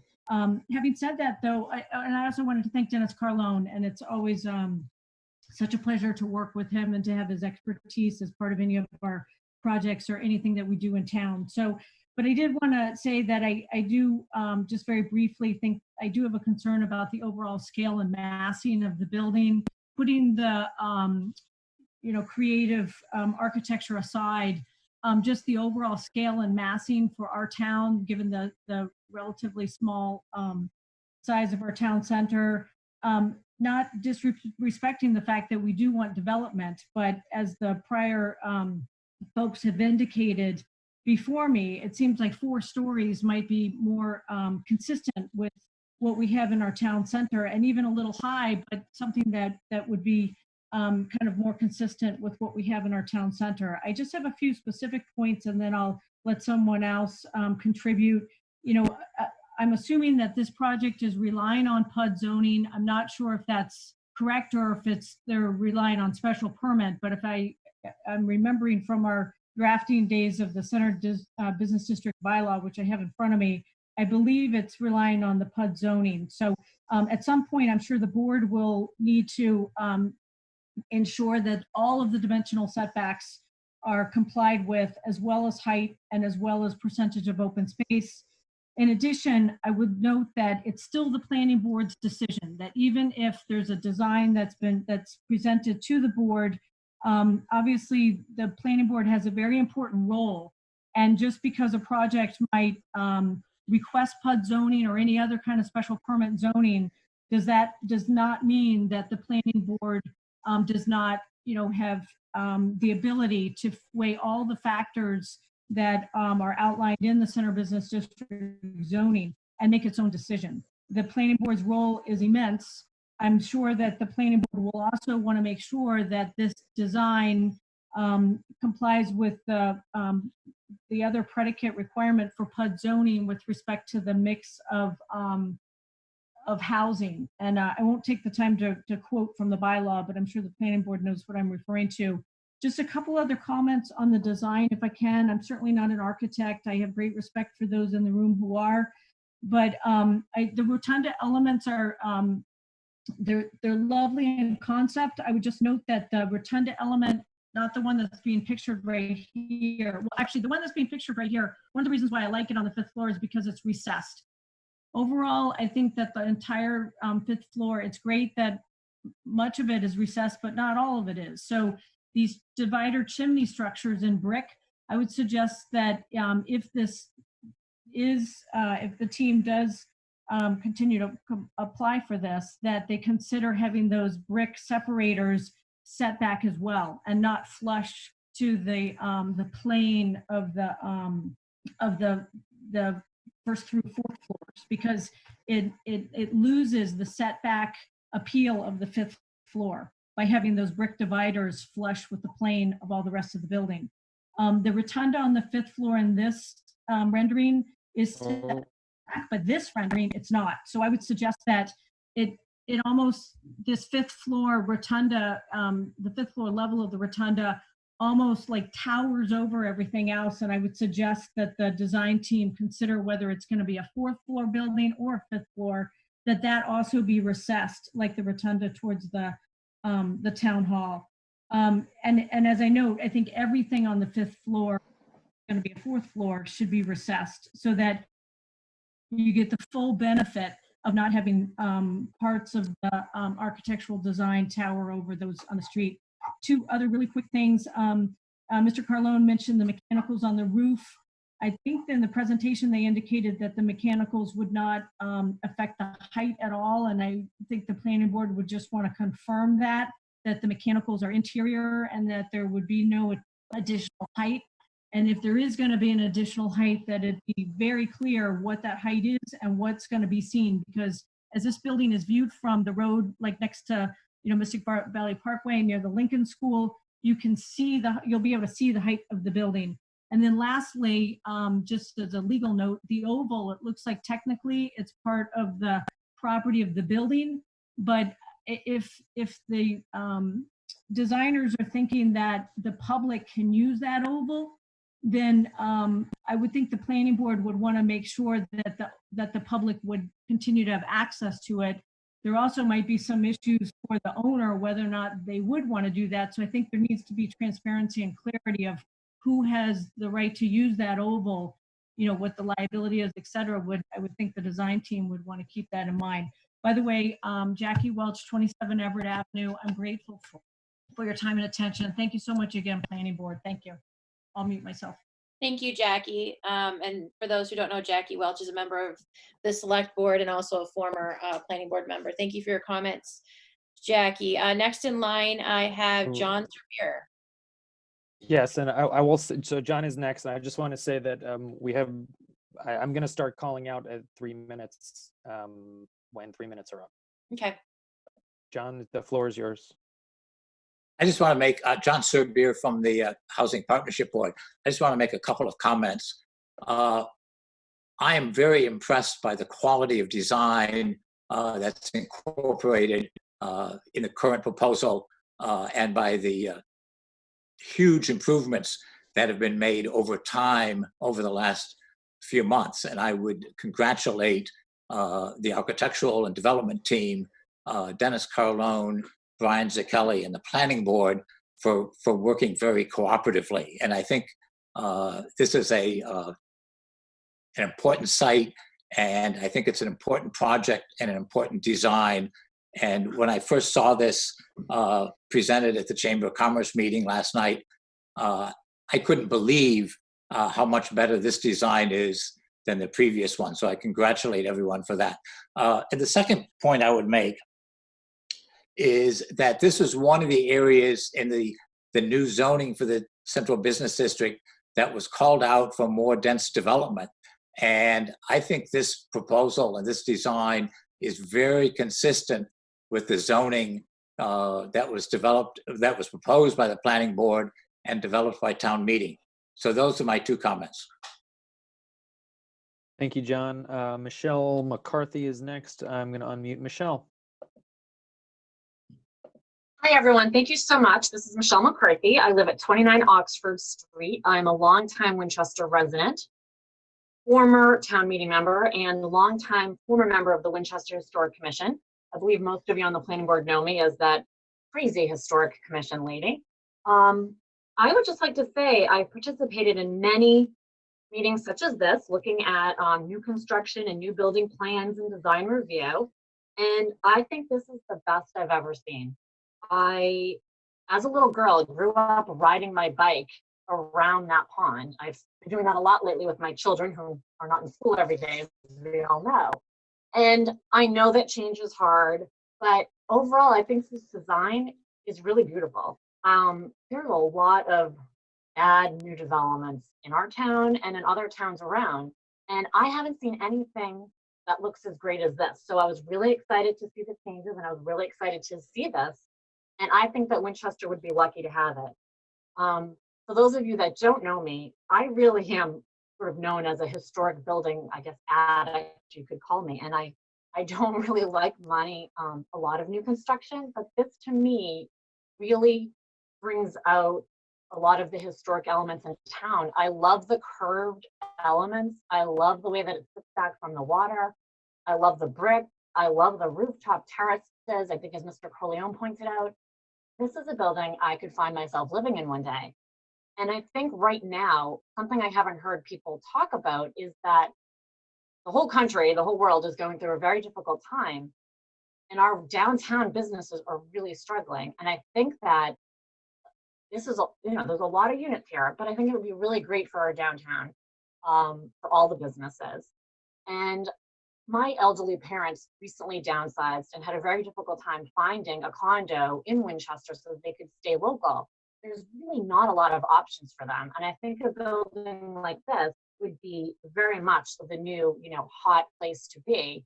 So I just had to point that out. I think it looks beautiful, and I'm really excited to see how this development continues. And thank you so much to the architect and everyone on planning board and the developers for bringing this to our downtown. I think that it does blend in with our beautiful historic downtown, and I'm really excited to see the development. So thank you so much for letting me participate tonight. I really appreciate it. Thanks, Michelle. We're just going to keep on moving here as time is going. So Jamie Duvall is going to be next, and then Craig Robb, and then I believe that might be it from the public. I'm going to turn Jamie's mic on right now. Hey, thank you. Can you hear me okay? Yep, you're ready to go. So my name's Jamie Duvall. I live on Dix Terrace, 7 Dix Terrace here in town, and I'm a longtime resident and an architect. And following up on what Michelle had to say, I think there are a lot of aspects of this building that are nice and that we all like. But I do agree with Diem, and I agree with what Dennis had to say and with what Jackie had to say. But I think, I think it's too big. I think it should be 4 stories at most. The top story should be set back. I also very much appreciated what Dennis had to say about the water side being much more amenable to dining. It's in the sun, it's evening light, it's afternoon light. The side that it's on now, I realize it enlivens Waterfield Street, but it would be in the shade after the morning hours. I also think there's a possibility that, I know we all want retail on Waterfield, but I am thinking that the public space faces the water and faces the civic buildings, and that if you wanted, there's a possibility of going ahead and letting residential line Waterfield Street, if that helps make the building smaller. I like a lot of what has happened, like the widening of a Converse place, et cetera. And I agree with Jackie about the towers. That they're awkward. But when I look at, for example, the slide that is up now, I think the rounded corner is beautiful. And And I think the brick and the cornice, I just think it needs to be shorter. And you can really see that when you look at the perspective going down from the other side of Waterfield with Lucia's right next to you. And it's like, it's drawn too small. I mean, Diem pointed that out. It's like, he had a line showing that the cornice of the 2-story building lines up with the 4-story building. And there's something wrong with that. And I think Diem is so right that we'll just be really shocked at how big this building is. 4 to 5 Mill Pond buildings here. But I think a lot of what like Michelle likes, and more housing and opening up the oval to the public would be great. I'm sure I have more comments, but I'll let others speak. Thank you so much. Okay, and let's see. I know Lance wanted to speak as well. Let me see if there's anyone else that has their hand up. Just give me a minute.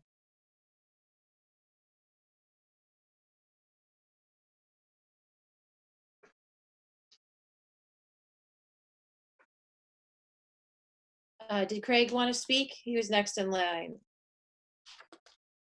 He has I'm trying. Yeah, I'm trying to unmute him, but it's not working.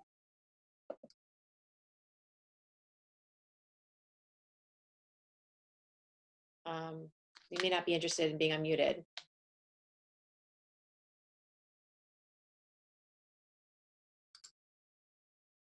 Can I add one thing? This is Jamie again. I really like what Jackie had to say about the roofscape, how important that is, that we do see roofs from streets on the hills overlooking downtown Winchester. Thank you. I will mute myself. Okay, I'm unmuted now. This is Craig Robbie. Can you please give your At address? 17 Hutchinson Road. Thank you. I'm the current president of the Chamber of Commerce, but I'm not speaking on behalf of the Chamber of Commerce, just myself and my personal opinion of this project. I don't have any kind of architectural perspective of this, but I think it's a beautiful building. It really fits the decor of downtown, and it's a really historic looking building.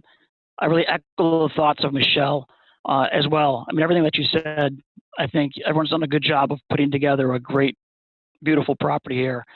It is a big property, and that's what the CBD district and the zoning board and the town planning were looking for. I think it brings a good density to downtown, and I think it does a good job of the element of having a 5-story building, but by resizing it, appearing more of a 4-story at the street level. So, I mean, it is a big building. I don't think there's anything wrong with that, and I think it will really add to the downtown.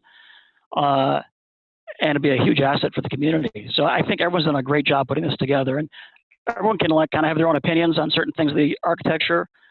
I think the architects here have done a great job, and I think whatever we end up with is going to be a beautiful building, especially if this is the starting point. That's all. Craig, it looks like we have Lance is last, unless there might be, if anyone wanted their hand, but Lance, he wanted to make one comment before we finish with the public. So Lance, you take it away. Okay, thank you, Brian. 3 comments very briefly. Much concern about the mass of the building, and I agree it's large, but I think that is in part due to the fact that we've come to see Winchester as a much lower town center than it used to be. As I think Maureen will recall, when we started working on the town center bylaws and began to rethink the town center, what we found from the historical record was that the town was much taller and much more massive in the center than we see it today, in large part because most of the 3rd and 4th and other stories burned off in the 40s and 50s. So we're seeing a large building, but in perspective and in history, it's not quite that large. The second comment is one related to housing. We very systematically looked at the question of whether we're going to have housing pressures satisfied in the neighborhoods or in the town center. And we made the decision, again, Maureen and others will recall this, that we wanted to see the housing development focused in the center, and that we were willing to see much higher density and much larger buildings there, rather than see the neighborhoods and some of the other areas disrupted by larger buildings that don't fit those neighborhoods nearly as well.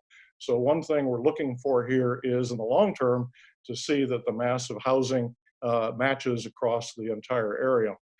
Third point, and I would just echo the other comments, I think this new version of the design is really quite excellent. There are details that I think we can quibble about, but I would really congratulate the architectural team on sort of an excellent piece of work.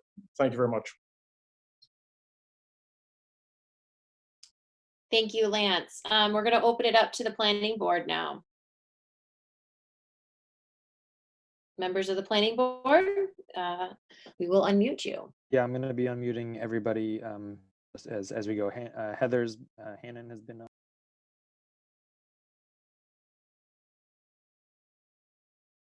Oh, are you doing one at a time, you mean? Yeah, we're going to unmute all of us, and then you may speak. I'm not going to put you in a order.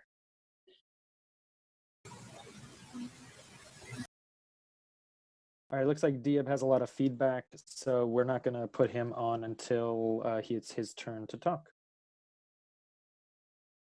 Heather, Hannon, or Maureen? I have a comment. I mean, I won't repeat things that were already said, I guess, but I actually think the roof is really busy. I think it's like a lot of different materials and like a lot going on. I don't know that that's what a historic roof would have looked like. I know that we want something interesting in the roof, but this just reads as really busy to me. I don't know if anyone else feels that way. Heather, did you want to know what you agree with? Because there were different. I like the landscaping. I like the rounded corners. I like breaking it up so that it reads more like units, residential units. I like the materials.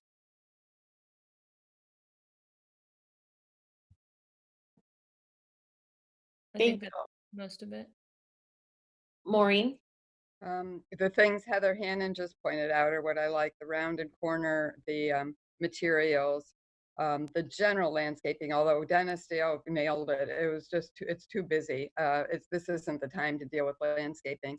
I do like the Converse Place idea. After that, there's a lot here.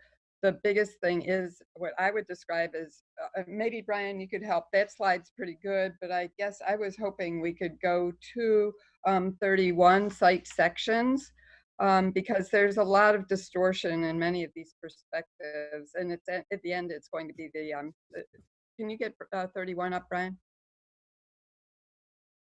Yeah, it takes a little longer for some reason for some people, but it's been up immediately. Well. Yeah, it's been. There we are. Yeah.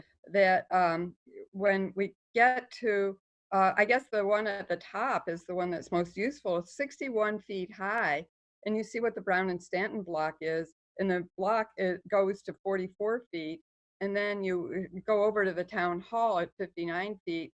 So 61 feet. This is huge, and that's just from the Mount Vernon Street end, which is what I'm looking at right now at the top, on the top of the three site sections. So I think we've heard a number of people speak to the idea of 4 stories would still in the 40-some feet range, not the 60 feet range, but in the 40-some feet, 48 feet would be about, I think, still look at it compared to the white block next door and then the Brown and Stanton. I think aiming for 48 feet for 4 stories is about it, for which still is basically double the size of what's already in the town center. So I will go back to the purpose of the CBD zoning to promote and protect Winchester Center's historic resources and small town character. To me, the building that we're seeing here reminds me, it's urban in scale, urban in every way. It's a building that fits with what's going on now in being built in Waltham, which is a city. It goes with what's going on in Quincy, which is a city. This is not a city. This is a suburban. It's a commuter rail suburb, and I think we certainly would welcome more housing. We expected to see housing and more density on this particular site, but not at the level that's been presented here. So I also, just a few other parts, I do want to reinforce what Heather Hannon said. This roof doesn't do it for me at all. This is where we were aiming for roofs like the town hall, which is pitched back, or Brown and Stanton block, which is also pitched. And it's very simple, as I think Heather Hannon just said that. It doesn't have all this busyness. Dennis, I think Dale pointed out these chimney/piers, they just aren't working at all. But also this in and out creates busyness. And then you see how these, I guess there's like a window dormer, but they're not really dormers that pop forward in front of the mansards. Again, it just doesn't work. It's the word in the zoning bylaw, it's Dennis Carlone's word, is elegant, and I don't see that this is elegant at all. So concepts, bring it down. 4 stories, I think, is plenty. The height you're now hearing is about as, I think it still doubles the height of most of what's in the town center. That 4th story should be set back in some way with some kind of a roof treatment that moves it back, either set back literally further in from the 3 stories, or pitched back to a point where it creates a real mansard, so that there is this kind of tapering or reducing of the massing as you in that silhouette as you move toward the sky. So I guess, let me see if there was, I did make notes. So if I can just, dining on the water side, I think that made sense. And I do want to get back to the idea that retail right now and where we're heading is a real question mark for me. I'm still, dining will work, and some kind of dining in this building, or takeout or whatever, a small eat in, eat out sort of thing. But after that, I am questioning how much retail we can absorb. We already had nail salons and realtors on the first floors of our commercial spaces, or what could be retail spaces. Yeah, exactly. Thank you, Brian, again. And how much more retail can we carry along in this building? We know that from what we've been told in the world of this development, that this retail is not profit making.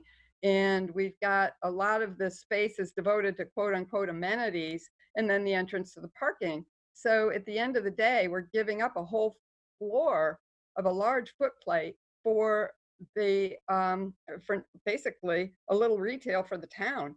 And I do have to wonder whether there could be moving some residential to the first floor. It might be a better approach. So those are my thoughts. Thank you. I agree with the residential on the first floor. I think it was for this building I suggested entrances even.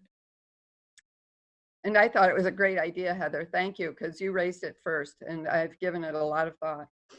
And I also think that we're going to be worried about retail townwide.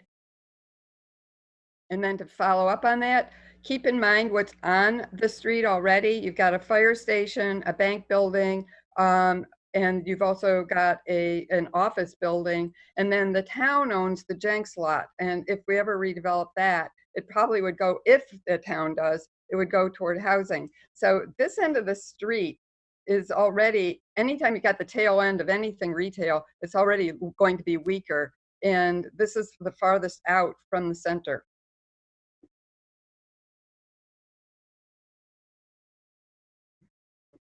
Dieb, I think it's Dieb's time, Brian. Okay, I turned my mic down. Is that better? Can you turn it down just a little bit more? I can turn it down as low as you want. Still a little loud. This is almost as low as I can go. How's that? Too low. Too low. How's that? Let's move. Hello, can you hear me? Wonderful.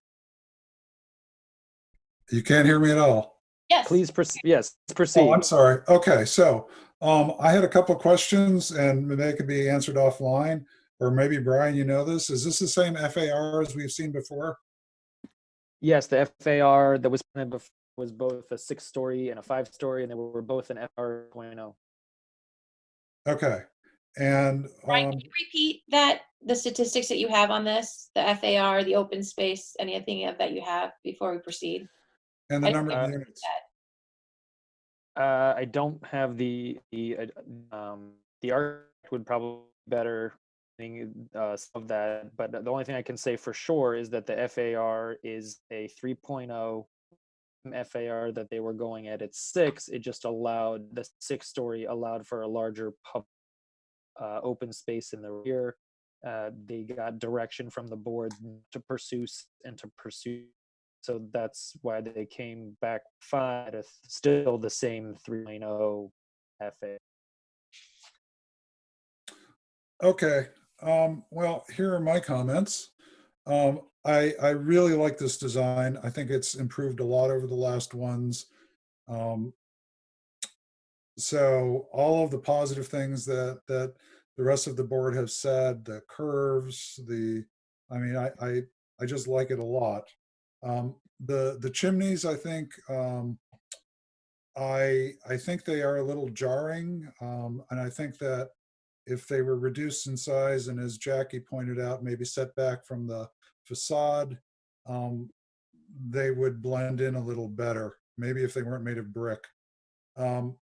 I showed this design to someone who hasn't seen it before, and one of the things they said, which on retrospect I should have picked up, is they think that the front of the building along Mount Vernon Street it's not, it's kind of, I don't know if the word they used was dull, but it's not as active as the side which fronts along the river, the side with all the balconies and all of that activity there. So the front looks a little static, and they were concerned that this would be too much of a canyon. So whatever you can do to liven up that front along Mount Vernon would be great.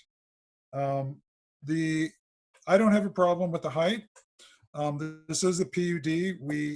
I wasn't on the board when they drew up the regs for this part of town, but it was certainly, they did, and I agree, want to put in denser housing here. I do want to point out that since we are going for a increase over the by right FAR, and that's one thing that I know the developers haven't addressed, and it's because it's premature, is that you get the extra 2.5 if you offer more diverse housing opportunities, and that would be part presumably of the actual proposal, is how they would justify why they're going for the extra FAR. And we haven't heard that. We've been focusing on design in mass, which I think is appropriate, but that's just something to come up ahead. And that's pretty much all I have to say. I really like the design a lot. And I don't find the roof line too busy, but then again, I'm ignorant of these matters. Anyway, that's it. Thank you. Thank you, Deanne. I guess it's my turn to speak. So I'm going to go through my notes that I have.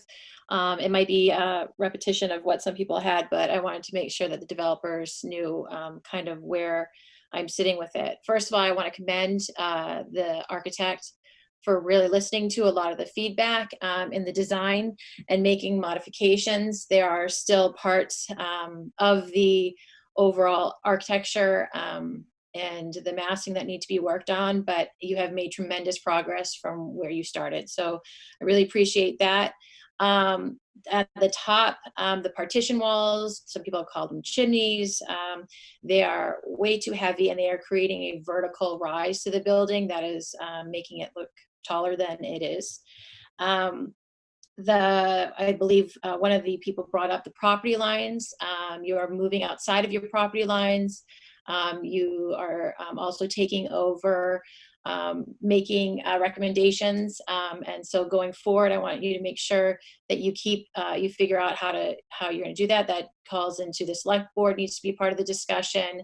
And also all those property owners and the businesses who are impacted by the changes of the road that you abut, both sides, and also the waterway and the public walking path for the town.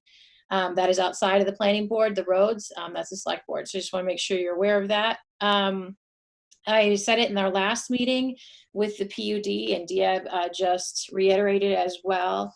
It is expected, as stated in the PUD, that any residential component will provide a diversity of housing types, price points, and sizes to accommodate wide ranges of ages and economic levels that currently in your proposal is not shown. The plans are all the units are very similar for the second up to the fourth floor, and then the fifth floor is all penthouses, I believe. With that in mind, and as Jackie pointed out, it says with the PUD, the planning board may authorize a PUD, and I think the actual is may authorize additional FAR. It's not required of us to do that. And so I really want, either if you're going to go for this FAR, you really have to do that. I expect affordable housing in this more than what is just a baseline for this. If you're not interested in doing that, and you're going to stand in the special permit, then obviously a floor has to come off. But right now with what you're proposing, and when you look at the massing and you're not meeting the PUD requirements as of right now in the proposal. Just the basic general overview of it. So I want to bring that to your attention before you proceed going further with this. And if you are not able to do that, or you're not interested and you want to keep it all high end, then I would get a story off of it, get it down to 3.5 stories. Currently, I'm counting it as actually 4.5 because it's set back on the top. And that also will bring you much better, closer in line with the definition of massing for the Center Business District, because the definition of massing for the downtown specifically says that you will relate to the historical character and mass of the Winchester CBD.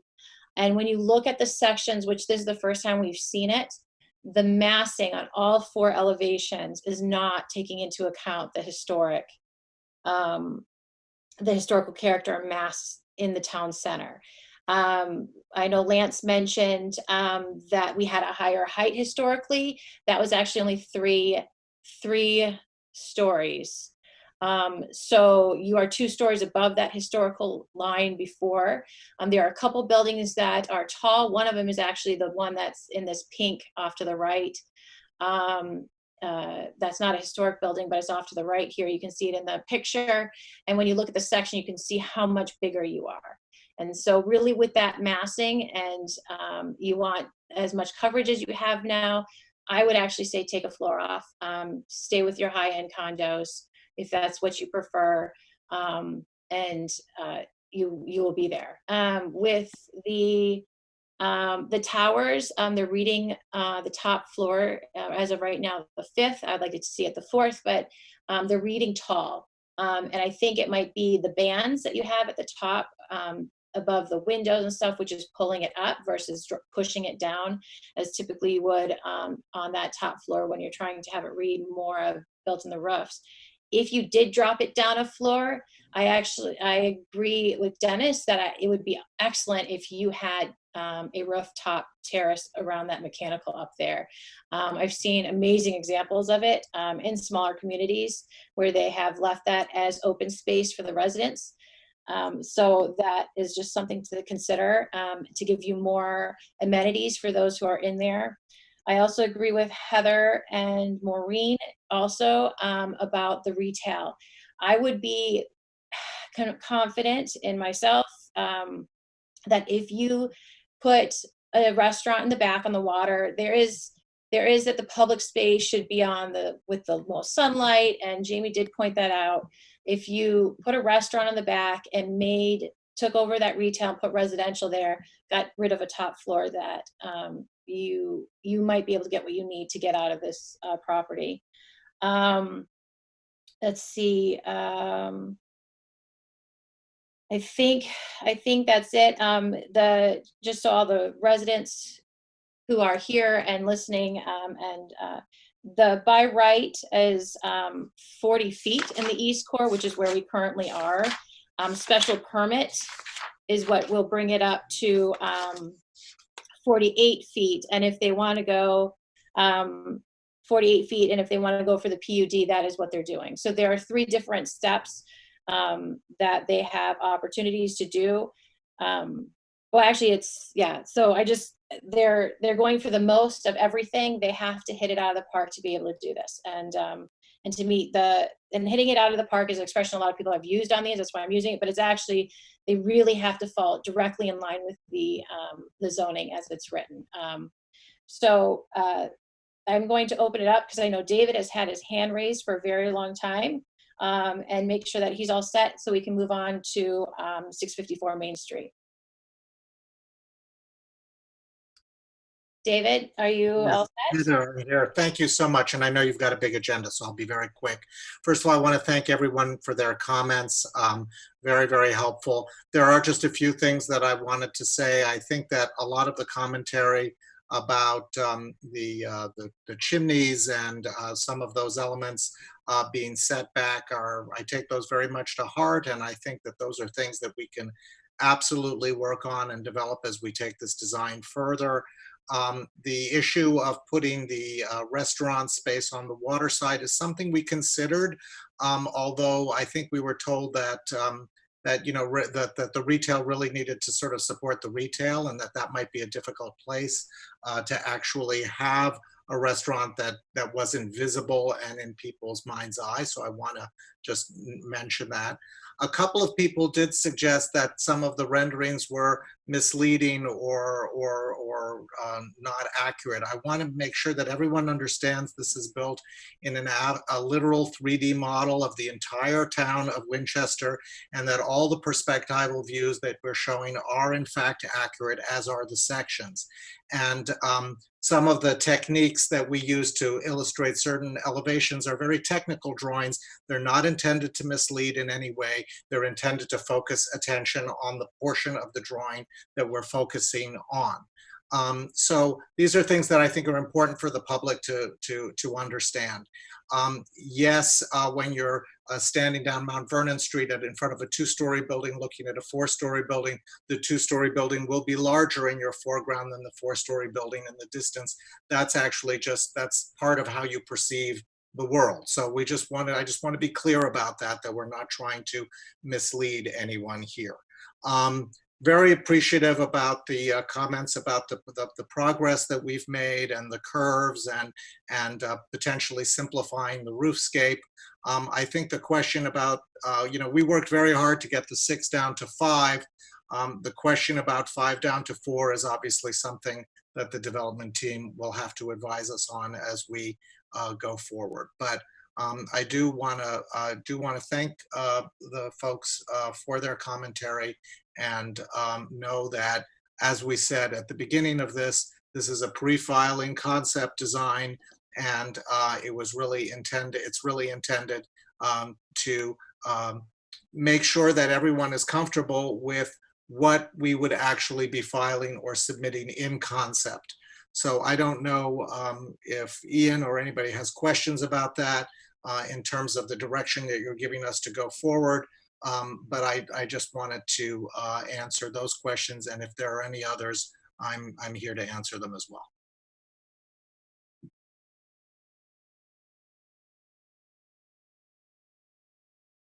Anyone? Nobody has their hand up at the moment, but we are getting a little crunched, crunched on the time. So thank you. I'll just say thank you. Sorry, yeah, I got muted and had to unmute myself. I just want to make sure, I don't see Ian raising his hand. I'm assuming he's all set, and that if he has any questions, he'll reach out to you, Brian, hereafter if he needs any clarity of any comments. Again, to the public, please, if on this particular and on the next one we're going to discuss on 10 Converse or on 654 Main, if you have any additional comments you would like to give to the planning board, to please please send those to the planning board at winchester.us. We all get it. The town planner also receives it, and we can also submit it onward to the development team. Thank you very much, everyone, for your time, and let's move on to 654 Main Street. Heather? Yep. Just as a wrap up, so the next stage will be when the time comes, and I think to run a hearing, it's going to have to be after the emergency has been lifted and a true public meeting can be held. So and at that point we would have a filing, and at that point we would enter a formal process with a formal hearing, butters get notified and so on. But just to clarify that. To follow up on that, Maureen, as of right now, yes, the planning board has determined we are not taking up any new applications during this time, and that is currently, as the laws stand, that is within the right. It's just not for an application process. This is not a cohesive way to go forward after an application. So that's the way that the current planning board has agreed to it. However, we don't know what's going to happen or how things are proceeding, but that's as we currently stand. And that is how we're moving forward. If we get more information from the state or they change and they say we have to start taking applications or any of that happens and they make us adhere to the time frames, that then we will have to change that approach. So as of right now, we are not, the planning board has determined as a team that we are not going to be taking on any applications at this time, and that is allowed with the state legislation right now. And if that changes, we will have to proceed. Right. And then, thank you. And then that it's good to clarify that. And then the other thing is that I know our zoning bylaw asks for perspectives, but a lot of us have discussed the merits, demerits, whatever of the perspective drawings.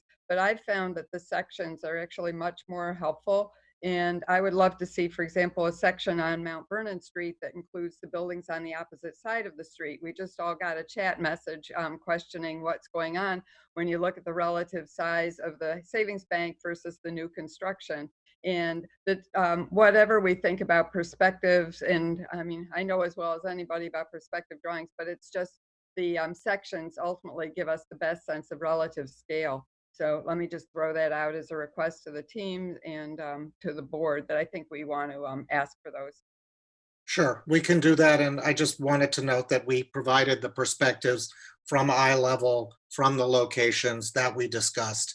And so we were trying to meet your requirements, and Understood. we can Yeah. certainly do more sections, not a problem. Thank you. Thank you so much. So let's move on to 654 Main Street. Brian, I believe, is Ian kicking that one off? Same procedure as well. Correct. Ian should be able to go right now. Ian, the floor is yours. Thank you very much. Can you hear me? Yep, go right ahead. I was learning how to raise my hand, forgive me. With regard to 10 Converse, if we started with the board encouraging us to go to 6 stories, and later the board suggested we go to 5 stories. We spent a great deal of time and money doing that. It's disappointing to hear that we have a great design and that it is suggested that we reduce the size of the project significantly. If we do that, it wouldn't make economic sense to tear down the existing building. So it's likely that a future proposal for this site under those kinds of constraints, having been encouraged by the board, and this is for those who are aware, this is videotaped in the past. It's a very clear record that the board asked us to go to 6 stories. We spent a great deal of money at 6 stories. They asked us to go to 5. We spent a great deal of money at 5. We certainly appreciate the board's input. We've been working very hard with the board's consultant. We've had, I believe, 5 meetings, Brian, with you and Dennis on this project. And at this point, given the comments of the board, we're going to have to regroup and understand what it is Winchester will approve, because this building that we've proposed is within the context, and I grant the chair's point about the fact that it is a PUD, and a PUD has many requirements, including the requirement for 15% affordable. And I'm not sure that that was recognized to the public, that this building, this proposal has 15% affordable. So we will have to regroup and see where we go, because frankly, it feels as though we don't quite know what the board is directing us to do. So Heather, I would ask you as chair, what would you have us do, please?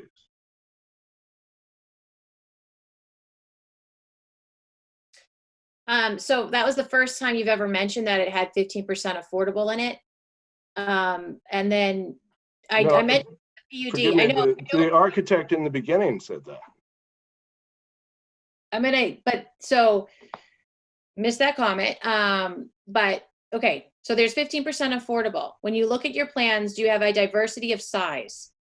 Yes. Where's your diversity in size? You have. Well, these are lines on a drawing at this point, but we have 1s and 2s and 3s. So I'm not sure now is the time.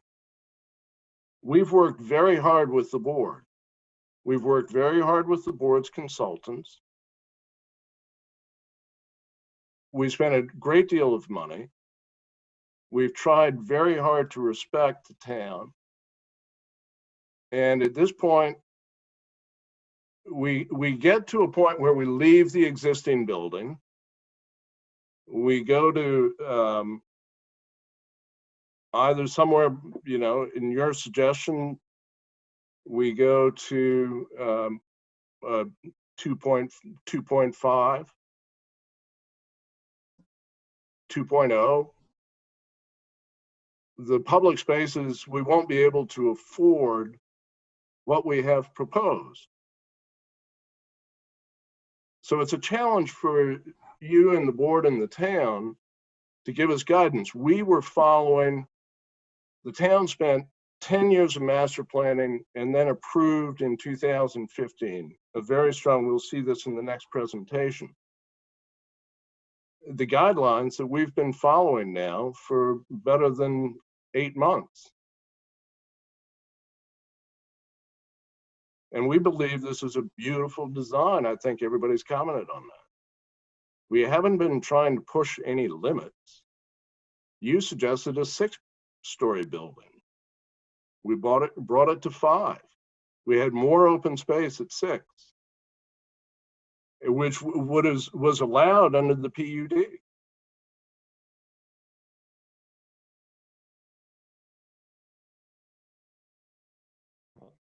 I hate to say this, but in the interest of 654, I think they're getting the short end of this. No, I'm very happy to move on. We need guidance from the board at some point, Heather. Agree.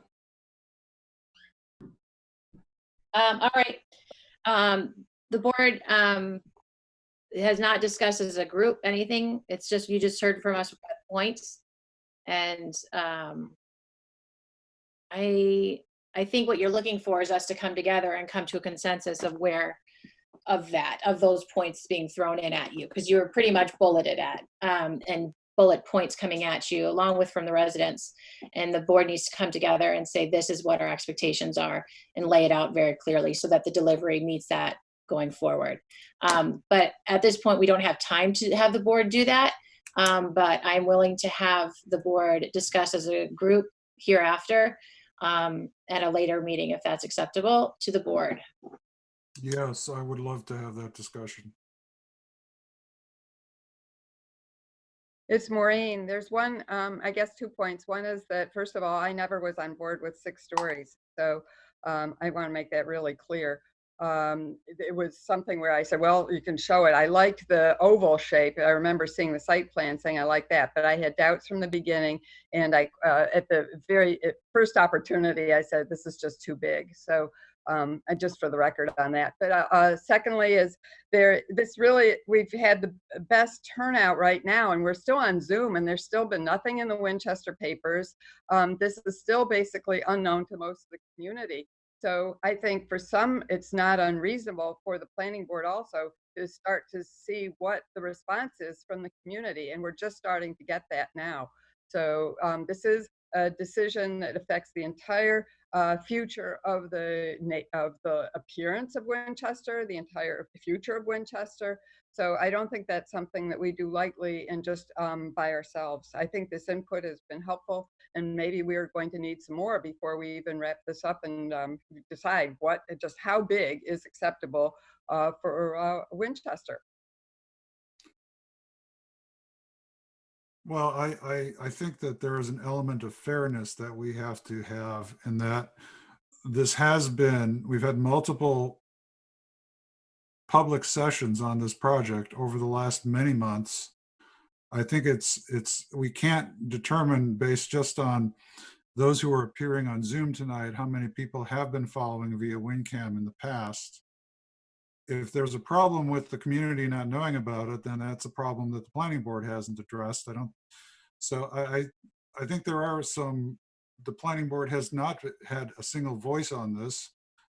I certainly have no problem with the current plan, and I think we need to meet, and we should do so soon, to come to some consensus. And I won't say anything anymore until we have that meeting.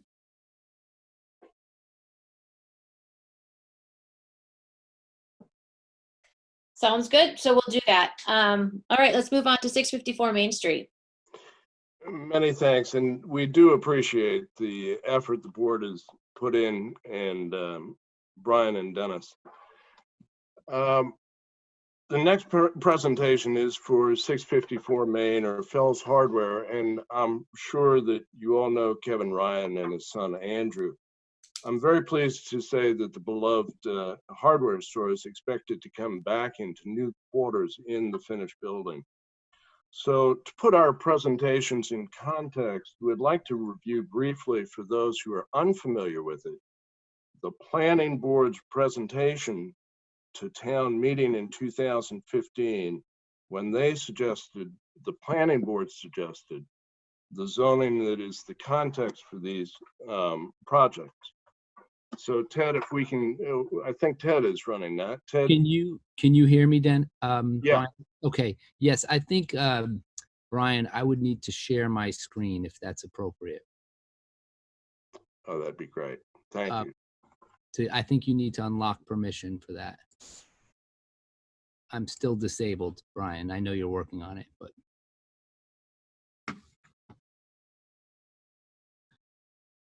Brian, is it just let me know when I should share?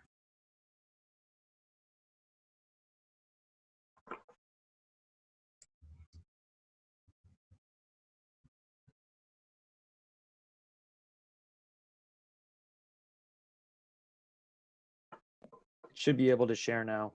All right, I'm going to give it a shot.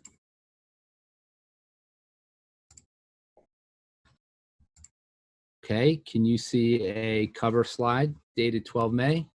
Yep, we're good. Okay, all right. And there's the team. So the team for this project is very similar to the last project, except that we add an extraordinarily talented architect whose voice you're hearing by the name of Ted Talukian. So Ted, just for context, I'd like to go, if we could please, to a couple of the other slides. We'll go through these very quickly.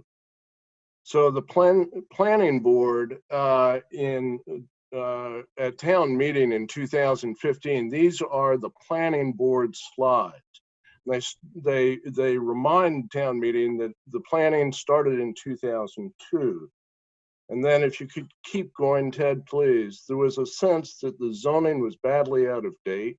Only 2 developments had been developed in the past 30 years. So Ted will zip through these. So the idea was to add residential housing, while of course, and revitalize the retail and the restaurant businesses, and maintain, of course, the feel and look of town. So residential housing, the idea at town meeting was to add 200 residential projects and 200 units, excuse me, over 10 to 15 years. And I might remind you, this was 5 years ago. So the idea was to encourage mixed use, and that's what we have done in our projects, to encourage retail and restaurant spaces at the streetscape with residential above. So we have been following this advice from the planning board to town meeting. We also heard about the aesthetic. Here you see the idea that we were talking about. Ted, I think we can move on. So the aesthetic, respecting, in this case, the wonderful old Winchester Savings Bank. Here were the 3 areas that were determined to be appropriate for increased development, and we are in 2 of those.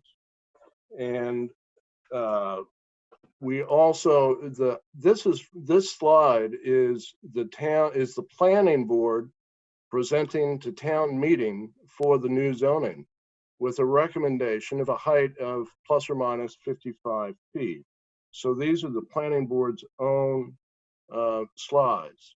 And of course, the planning board also appropriately suggested that they wanted to include 15% affordable housing. And both our projects do that.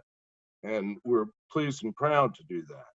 What also changed was that the permit granting authority for the special permits changed from the Zoning Board of Appeals, where it had been and is traditionally, to, for the CBD, that special permit granting authority changed to the planning board. So the planning board now controls the development within the central business district. And this was the proposal from the planning board to town meeting.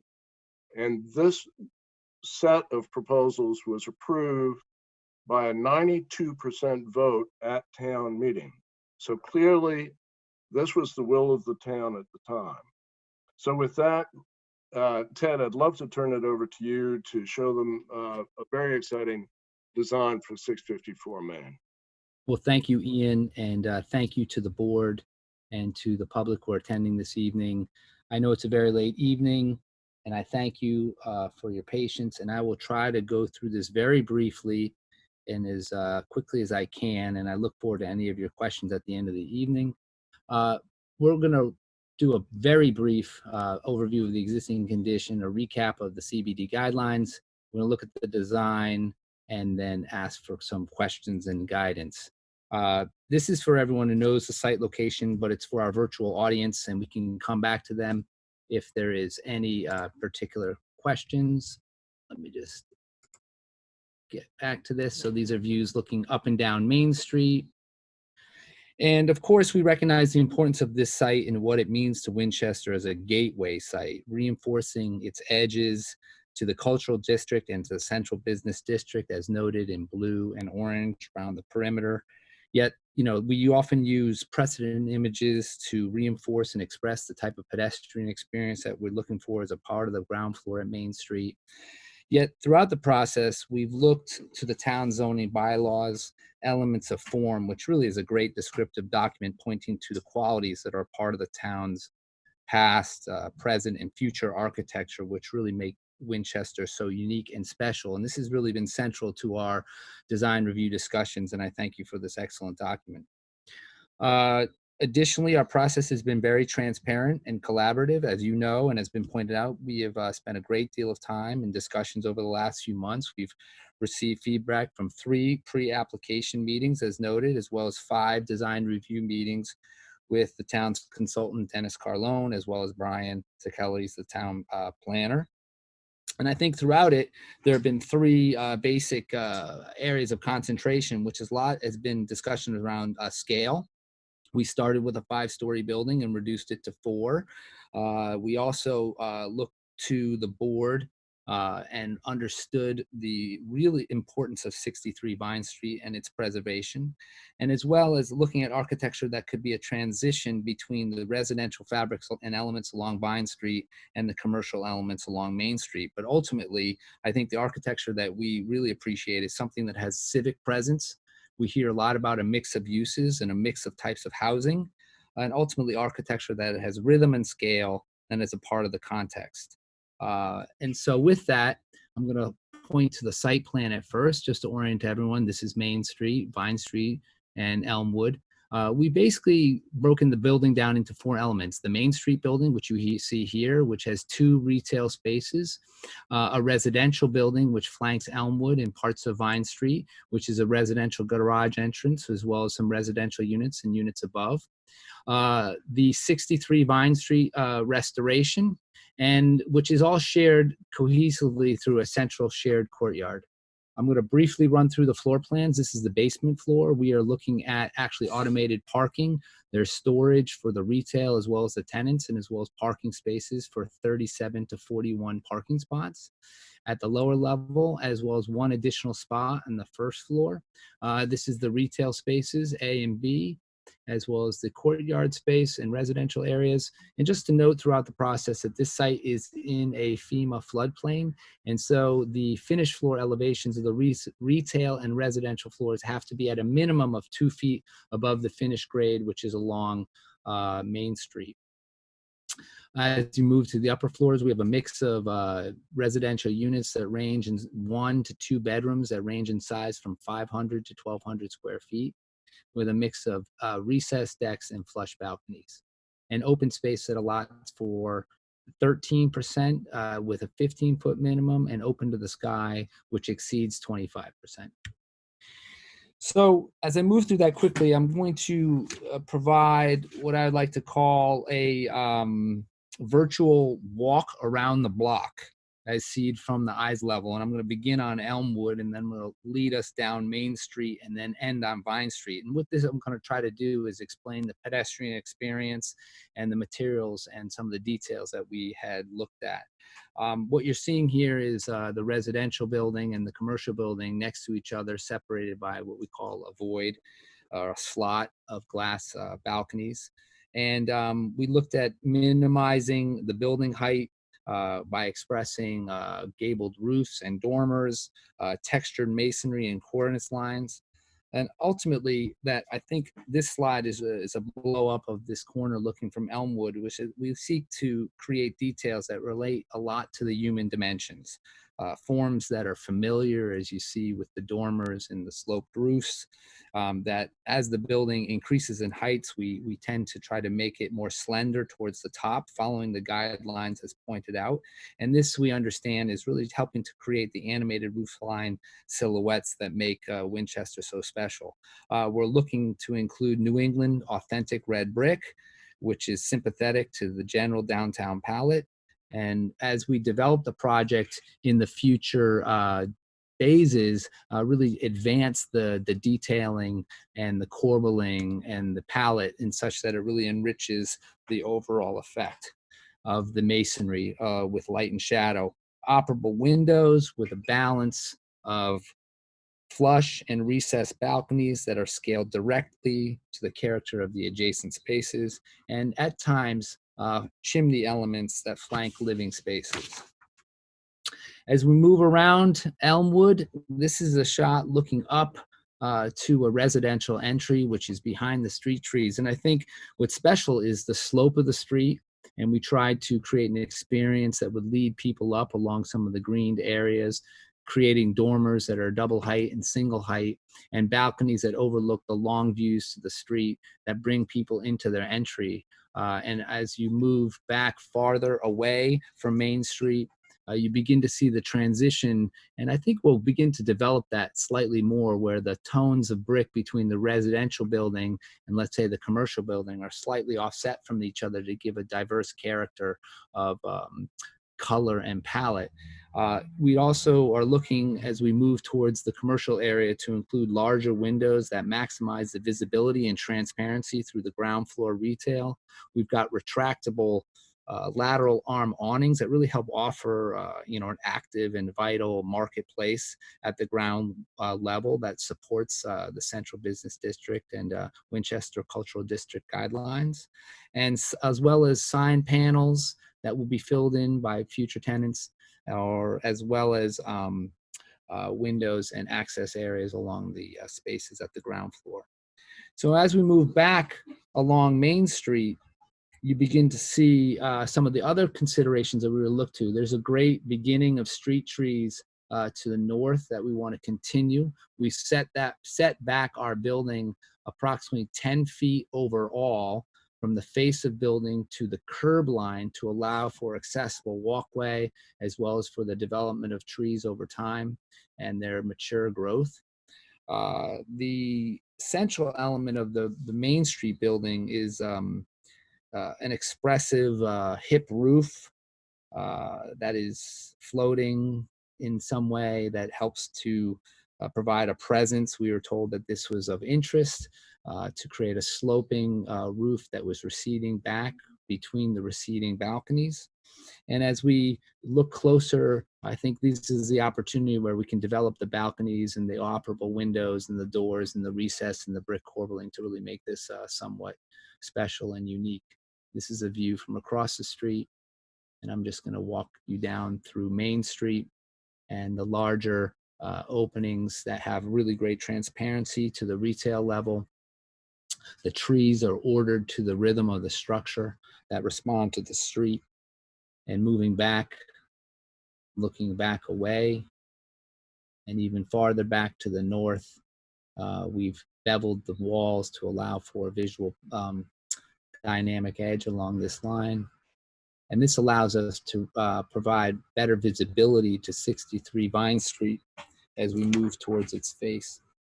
And I think this is also, as we move back to some of our earlier meetings, has been of strong interest. And I think this is where the development of the project will be really exciting, where we can look at the forensics of what's behind these aluminum siding and understand, what is once there, and develop and replace in kind the trim, the window sashes, and the operable shutters. And so certainly a part of the central part of this change is going to be the entry.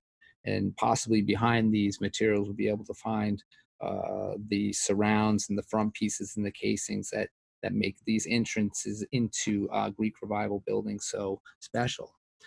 Hidden behind some of that, as well as this entablature and pediment on the side elevations and extensions of the eaves. And this is then moving up around Vine Street, and the character of the dormers and the eave lines and the open balconies and the recessed courtyard as we move away. And I think this will be a special place where people can enjoy that open space. And this is moving more to the north. And I think we took particular attention to try to drop in certain locations, gable roofs that respond to the proportion of the gable roofs along Vine Street. And so that there's a sort of a slight dance as you move down the hill away from the building. I'd like to conclude with a few other slides. This is an existing aerial, and I think as you see here, there's certainly a lot of open gravel, undeveloped areas, and what we see is a great opportunity. I'm going to slide here between the two, where we can infill this site in a way that makes a strong relationship to the Elmwood and Vine residential character, and as well begins to make connections to 666 in its scale and mass, as well as to 612 Main Street. And these are some street elevations and sections along Vine Street, and as well along Elmwood. And it's really a very strong topography that allows the buildings to sort of walk down the hill. And we're looking to advance that and really fit into the context. And so in conclusion, as a design recap of the proposed building, I'm going to highlight a few of the design proposal elements. 63 Vine Street will be rebuilt and renovated. There will be 2 commercial spaces, 38 to 42 dwelling units that are 1 to 2 bedrooms, as well as 15% affordable. There will be 38 to 42 off-street parking spots, a 2.5 FAR, a 13% open space at a minimum of 15 by 15, and 25% open space that is to the sky, and a building height at the midpoint of the Main Street building that is 56 feet. And thank you very much. I hope that gave us some additional time, and I would like to open up to questions and guidance. And I believe, Dennis, you may be jumping in now too as well. Thank you. Thank you very much, Ted. Let's open it up to Dennis. Thank you. I know we're short for time, so I'll do this as quickly as I can. I wanted to emphasize that retail was a critical factor in the master plan. Some towns will get retail. Winchester is absolutely appropriate for downtown retail. Malls are dying. Yes, people are using computers, but they want that sense of community. Wealthy communities with beautiful architecture, historic architecture, are prime if you take advantage of it. If you don't, the next town will. And your own report said that back when I started the work. This is a very complex site. It's 8-sided, has a retaining wall in portions at the back. It slopes up. The dimensions, the thickness of the site in places is not your typical development depth for housing. And this design has evolved in a rather dramatically impressive way over time, and I appreciate that.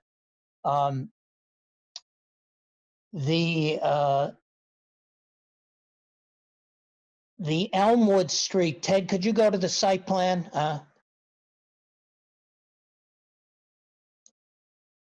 It's interesting, there is no existing sidewalk on Elmwood Street.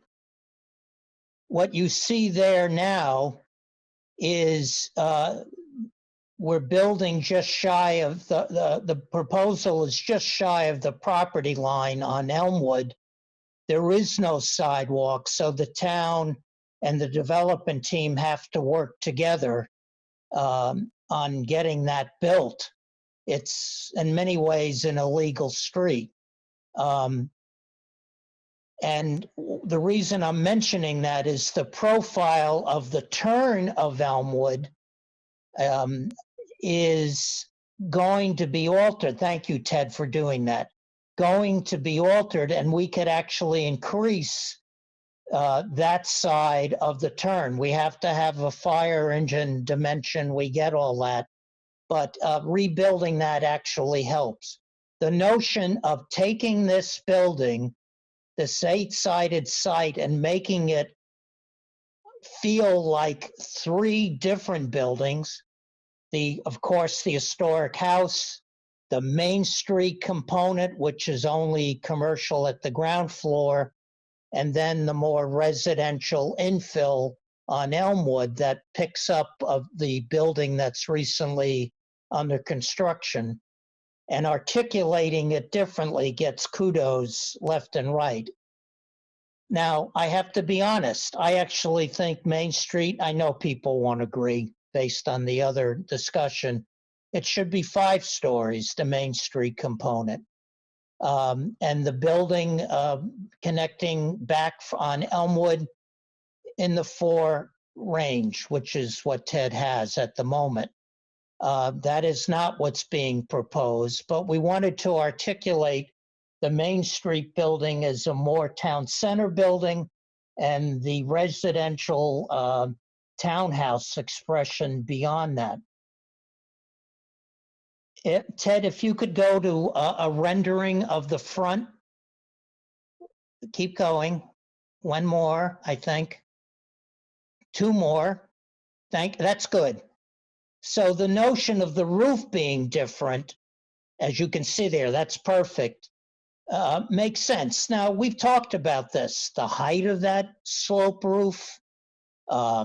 Is a slope roof necessary in the front? Maybe on Main Street it's a flat roof, but we're trying to emphasize that it's residential. But the notion was this goes from approximately 4.5 stories in reality with the slope roof, if you count the whole height, down to 4 stories that is articulated with dormers and gables, and hopefully you'll feel reads as 3.5 stories into the hill. You can see in the background in this view, if you look at the existing multifamily on Vine Street between the red brick that Ted has put on the building and the newer building to the left. You'll see that the retaining wall is quite high. So this is literally built into the hill. This view also shows something that we've worked with quite a bit, is how do you integrate a ramp? Because this complex site is also in a flood zone, I believe it's 20 inches, 22 inches, I don't recall now. Ted has incorporated a series of stairs, which makes sense, near the middle of the building, retail on either side, but trying to include a ramp as gracefully as possible that leads to downtown, or if you're coming from the center of town, the train, you just continue the walk up. This has been a problem that I've had even when I did the urban design for the site, the town design, is how do you integrate that in an elegant way? Yeah, it needs more work. We'll get there. Articulating the storefronts a little bit more might also need to be done. Ted has begun to do that. Let me see if I need window padding.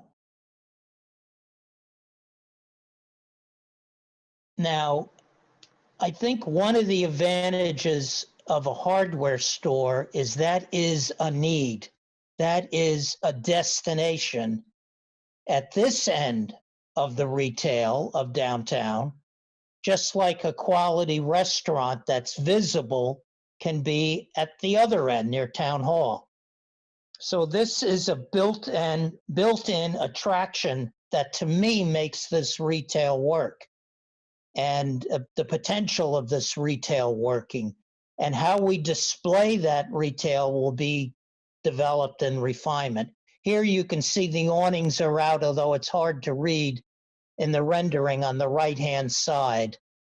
And obviously there'll be more refinement, and your thoughts will help dramatically on this. By the way, we've never shown the master plan, the town design plan, but in the long run, we don't know when, where the gas station is a site that can have housing, but hopefully set back with a residential plaza circled by retail, limited retail. So this is this is existing with the new building being proposed, but when that building gets built, there'll be even more pressure to get rid of one of the 5 gas stations on this block. Thank you.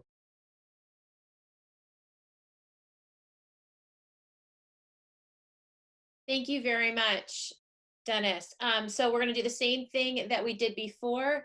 Currently, if you want to raise your hand, we'll mark you down. Then we'll all unmute everyone. So those who do want to speak can and are unable to or don't know how to raise their hands can then just say their name. We'll put you on a list. Then we'll go through the list of those who want to speak. Currently, those who have their hand raised is Jackie Welch and Jamie Duvall. Also, we have Lucy. No last name, my apologies, Lucy. And those are the 3 people as of right now. And John Stevens has mentioned he would like to speak. So that's 4 right now. I'm going to unmute everybody. If you could, again, turn your maybe volume down a little bit so that we can actually hear others speaking without feedback.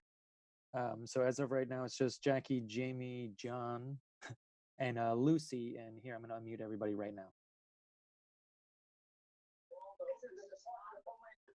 If you would like to speak, please state your name. Hi, I'm Lucy. Thank you, Lucy. Yes, we have Lucy is speaking. Anyone else out there that would like to speak, please say your name. Jackie John Welch. Steven. Go ahead, Jackie. Oh, no, I think he's just asking for names.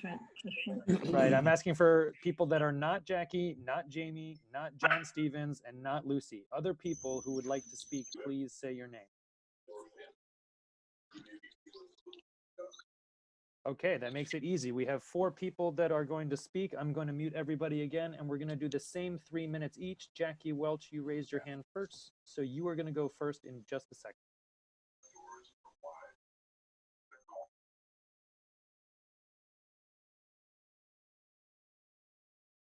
Hi, can you hear me okay?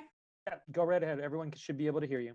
Okay, great. Just to reiterate what I mentioned before, thank you, Planning Board, for all the hard work you do for the town on a continuing basis. It's extremely impressive and obviously a huge service to the town. Thank you also to the team who has put forth this project. Thank you for considering investing in Winchester.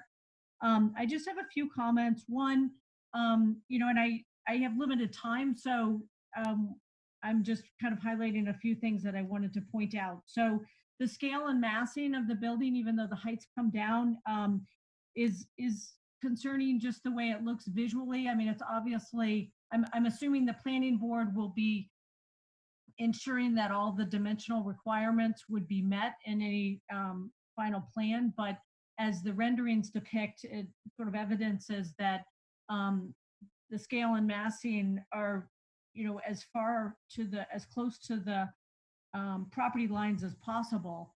And given the height, it is obviously a lot of scale and a lot of mass and a lot of building. So I point that out. A couple things more specific, those are a concern. Despite what any single dimensional requirement or single height might allow, it's still the case that for this footprint, literally the entire footprint would be building other than the courtyard open space, which I'll get to in a second. So, and I think visually it's just a lot on a parcel and not as consistent with some of the other parcels in town that have a little bit more, even more than maybe required, but setback and more open space. But in any event, more specifically, so I guess one of my questions is really what is going on with the roof? It seems so high.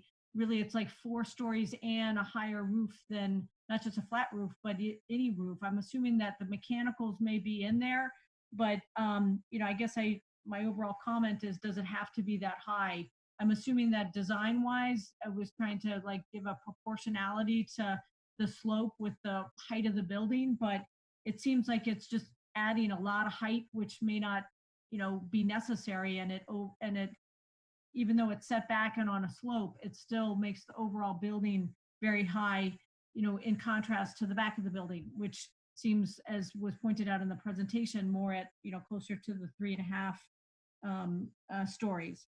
Another concern I had was with respect to the vehicular lift and the parking. I didn't know, and I won't take the time to kind of do a kind of Q&A with the developer, but I just asked that the planning board carefully look at how many spots would be reliant on the vehicular lift. Is that vehicular lift going to have an attendant? Will any spots not be reliant on a lift? And anytime there's a lift, I think a lot of the kind of experience shows that it just introduces another kind of convenience or / inconvenience factor. And realistically, in many instances, it results in more use of on-street parking. And one of my issues with that is not only because this abuts a neighborhood, but also because the hardware store, as was pointed out in the presentation, is a vital resource in the town, and people love supporting it. And they also rely on street parking to use it. So if the customers are needing to kind of compete with folks who are either visiting people in this large building or residents who just don't want to deal with the mechanical lift in the parking garage, then that's a concern for the town. And then finally, as far as the open space, I think the presentation indicated something about 25% to the sky and 15%. And respectfully, I was just a little confused by that, because it seems like I'm assuming that the open space is the courtyard in the back, which is, certainly a nice feature, but I'm assuming that's the only open space, and then whether or not that would be available for use by everyone in the building. And I'm assuming that the creation of that open space would result from taking off part of that historic residence. Anyway, thank you for your time, and I appreciate your patience. Thank you. I'm muting myself. Thanks, Jackie. I guess there will be an opportunity, I guess, for a response, but we're going to try to get through all these three other people. Jamie Duvall, you are next. Me? Yep, go for it, Jamie. Okay. Yeah, so I agree with Jackie that it seems a bit big, but I must say I'm quite pleased with this design. I like the views down Elmwood. I like how the building is articulated with gables. I love the red brick. I like a lot of what I see. I think it is really maxed out though size-wise. Like I do have reservations about that, but I think this is such an improvement over what we saw a few weeks ago. Yeah, I really, really like a lot. What I do feel uncomfortable with is more just kind of picky architecture things. I agree that the standing seam roof looks too tall. And I realize it's trying to be something of a light pavilion on top of a 3-story building. I would prefer that the building be 3 stories, but I actually think this is really well worked out in terms of all the complications of the site. I also find the Main Street facade a little vertical, like the windows I think are from ceiling to floor, which I think would make for really nice daylight in the living units. And I agree with that, but it seems like some of the openings might be made wider and we have fewer of the marching of the vertical elements. Happy to hear the hardware store plans to stay. I don't know, I just have way more positive reaction to this. I love the view of the gable from the neighborhood above. Also, I want to say I am not in the neighborhood above. I live over on 7 Dix Terrace, and I think what the neighbors think about the building should weigh more than my satisfaction with it. So as a resident of Winchester, I think this is on the right track. Thanks, Jamie, for your comment. We will now be moving on to Lucy and then to John Stevens. Lucy, I'm going to unmute you right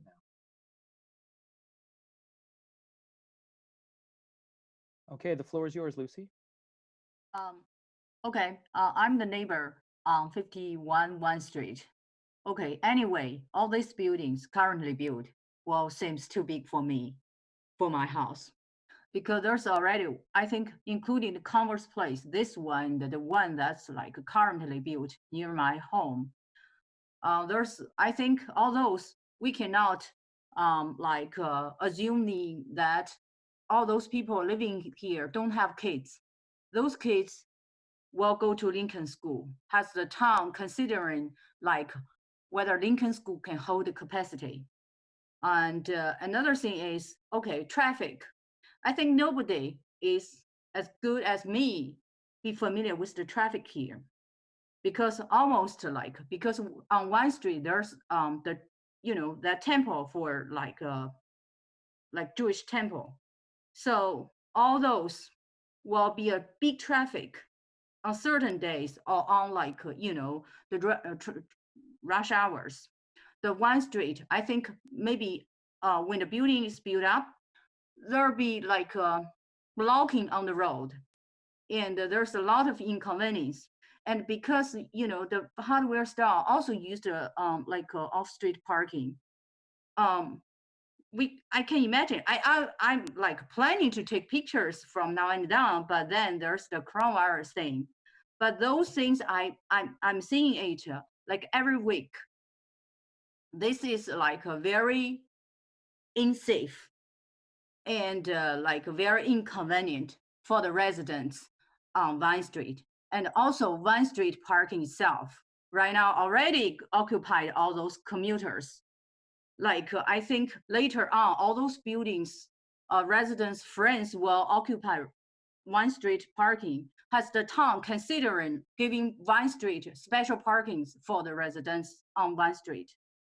So all these are like, I think need to be considered. I personally, I do think CBD should be developed, but developed to what level and how the town plan all this education capacity, all this parking capacity, traffic things, all these things need to be considered to like make sure that, we are living in a safe area. Okay, that's all for me. Thanks. Thank you, Lucy. Mhm. Moving on to John Stevens. Thank you very much, Brian. I appreciate certainly the volunteer work by the planning board. If I recall correctly, the compensation for the job is only the satisfaction that comes from decisions that you are comfortable with. I also want to thank Ian Gillespie and his development team. I think the buildings look nice. I'm not an architect, as probably you know. I'm a litigator, something like an alligator, but probably not quite as polite. With respect to 654 Main Street in particular, I wanted to turn to the proposed amendment to the zoning bylaw. Ian has been careful to point out that the bylaw was years in the making and that it was approved by 92% of town meeting members. I would only add that there have been amendments since to that zoning bylaw, and it would be appropriate to consider such amendments when looking at the proposal for 654 Vine Street. The difficulty with the North Corridor, the North Main Street development, is that the west side has a residential neighborhood immediately adjacent to it. That is not the case with the east side, and therefore it is appropriate for the west side to have the same sorts of limits that have already been set for the town common area. And that is a proposal that you have seen previously in article number 6, which is the citizens petition. What I'd like to do now is try to go quickly through that portion of the zoning bylaw, that portion of section 7, if you will, that seems to me to apply most directly to 654 Main Street. On page 719, 7.3.15.5, general standards for site plan review. One is traffic circulation and access. Lucy has already alluded to the problems that further development will create. First of all, the parking is not adequate for the number of vehicles one might reasonably anticipate for the structure in question. I just saw a flyer from Ian's group suggesting that the buildings at 36 to 40 Elmwood will be priced at starting at $969. I can't imagine any of those persons occupying any of those condos not having at least 2 vehicles. I think the same problem occurs at 654 Main Street. And for that reason, well, Winchester doesn't have enough downtown parking already, and this will simply exacerbate the problem. The board has seen my photos of traffic. Traffic at the intersection of Vine and Main is a problem now. Will continue to be a problem as long as Fells is at the corner. I appreciate the fact that Mr. Gillespie and his design team has been willing to move the entrance to the garage onto Elmwood. Of course, folks on Elmwood may have some different views of that. Turning to page 722, in particular section 7.3.17, design review guidelines. The objectives of the CBD do not support isolated individual architectural statements that relate only to themselves. 654 Main really is one of those individual statements. It relates to something else by virtue of the recent construction of 36-40 Main Street. Otherwise, it would be fairly isolated. The structures are supposed to be conceived and executed, and I'm now on page 723, conceived and executed to the mutual benefit of its immediate neighbors. It seems to me, given what we've seen from the presentation, that there's no question but that the value of 51 Vine Street will absolutely be diminished by the fact that it is going to be surrounded by another building. Compared, for example, John, sorry to interrupt. I'm just going to give you a 2-minute warning, or if you need more time, you're just over almost 5 minutes right now. I apologize, Brian. No, that's okay. No, no. We want to make sure that everyone gets heard, and I know that you've prepared something, so I just wanted to give you just a quick you have 2 full minutes left, and then we'll call it a day. Brian, I appreciate it. And I apologize for being so long. The comparison of interest, I think, to board members and other members of the community would be that of 666 Main Street and its proximity to 58 Vine Street. There's a significant difference in the distance between those two buildings and between 51 Vine and the plan at 654 Main Street. There are some other sections that are of interest as well, I think. The elements of form found on page 724, height and bulk of buildings should be configured to minimize their visual dominance. The extent of cast shadows, essentially 51 Vine is going to be unable to take in the southern sun because of the size of the building immediately adjacent to it. That's planned. We're supposed to consider bordering neighborhoods when determining the appropriate height. I will leave it at that, Brian, because I know I've already taken too much time. There are certainly more things that I would be interested in saying. Again, my appreciation for Mr. Gillespie and his team for putting forward a plan. I've always been a wage slave, and his willingness to take the risk of pursuing this matter, I certainly appreciate. The last thing I would say is that I am a NIMBY, not in my backyard. And unfortunately, maybe fortunately, I'm not sure, most of the rest of you are TGI NIMBYs. In other words, thank goodness it's not in my backyard. Thank you, Brian.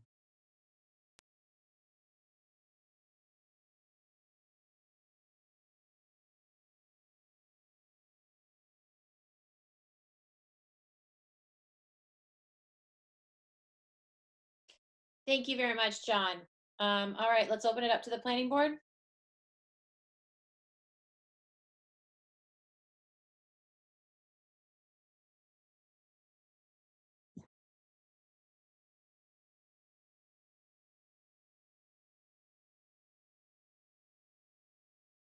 All right, planning board members are. Everyone's unmuted. We have Heather Diab, Heather, and Maureen. So who would like to start? Who would like to go? Well, I'll start. So I agree with a lot of the comments. This is a much improved design. I think yeah, so it's a much improved design. The roof on the Main Street section does seem to pop up a bit, and I too wondered if that could be made lower. There are a couple of, there's one protrusion above the roof line, which looks really out of place. I'm not sure how to describe. Brian, could you pop up the pictures?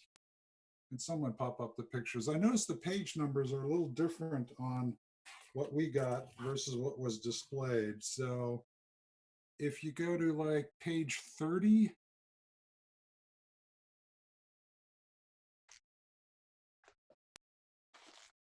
yeah, so you'll notice there's some sort of a structure rising right in the middle, right there. Yeah, that puppy. I'm not sure what that is, but it certainly destroys the roof line. So there was a question about that. I also, I don't have a problem with the massing. I know that That's an issue with some people. I also think that we do need commercial space.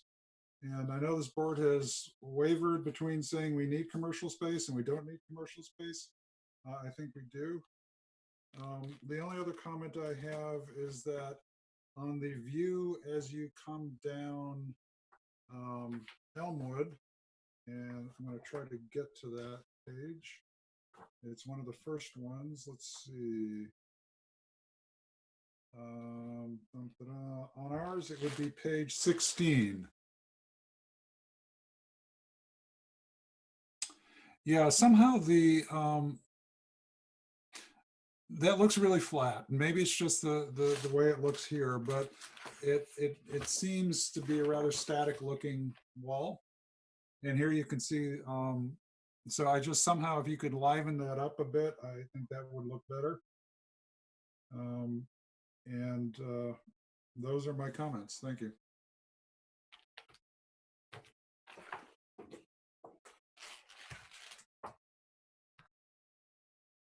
Heather Hannon or Maureen Meister, would you like to chime in? I'll go. I like them. Can you hear me? Please, yes, we can hear you. I like the materials. I like most of the design. I like the gables on the side. I like the balconies. I like how they're using the historic house. Like Jamie, I like the vertical windows, but it does seem a little odd to have only vertical windows in your house. I mean, like the skinny ones. But I do kind of like how it looks. I think the hipped roof, it seems a little weird next to the gables, but I like the idea of making that front piece a little different, so I don't really have a suggestion. And I appreciated the sections and the street elevations.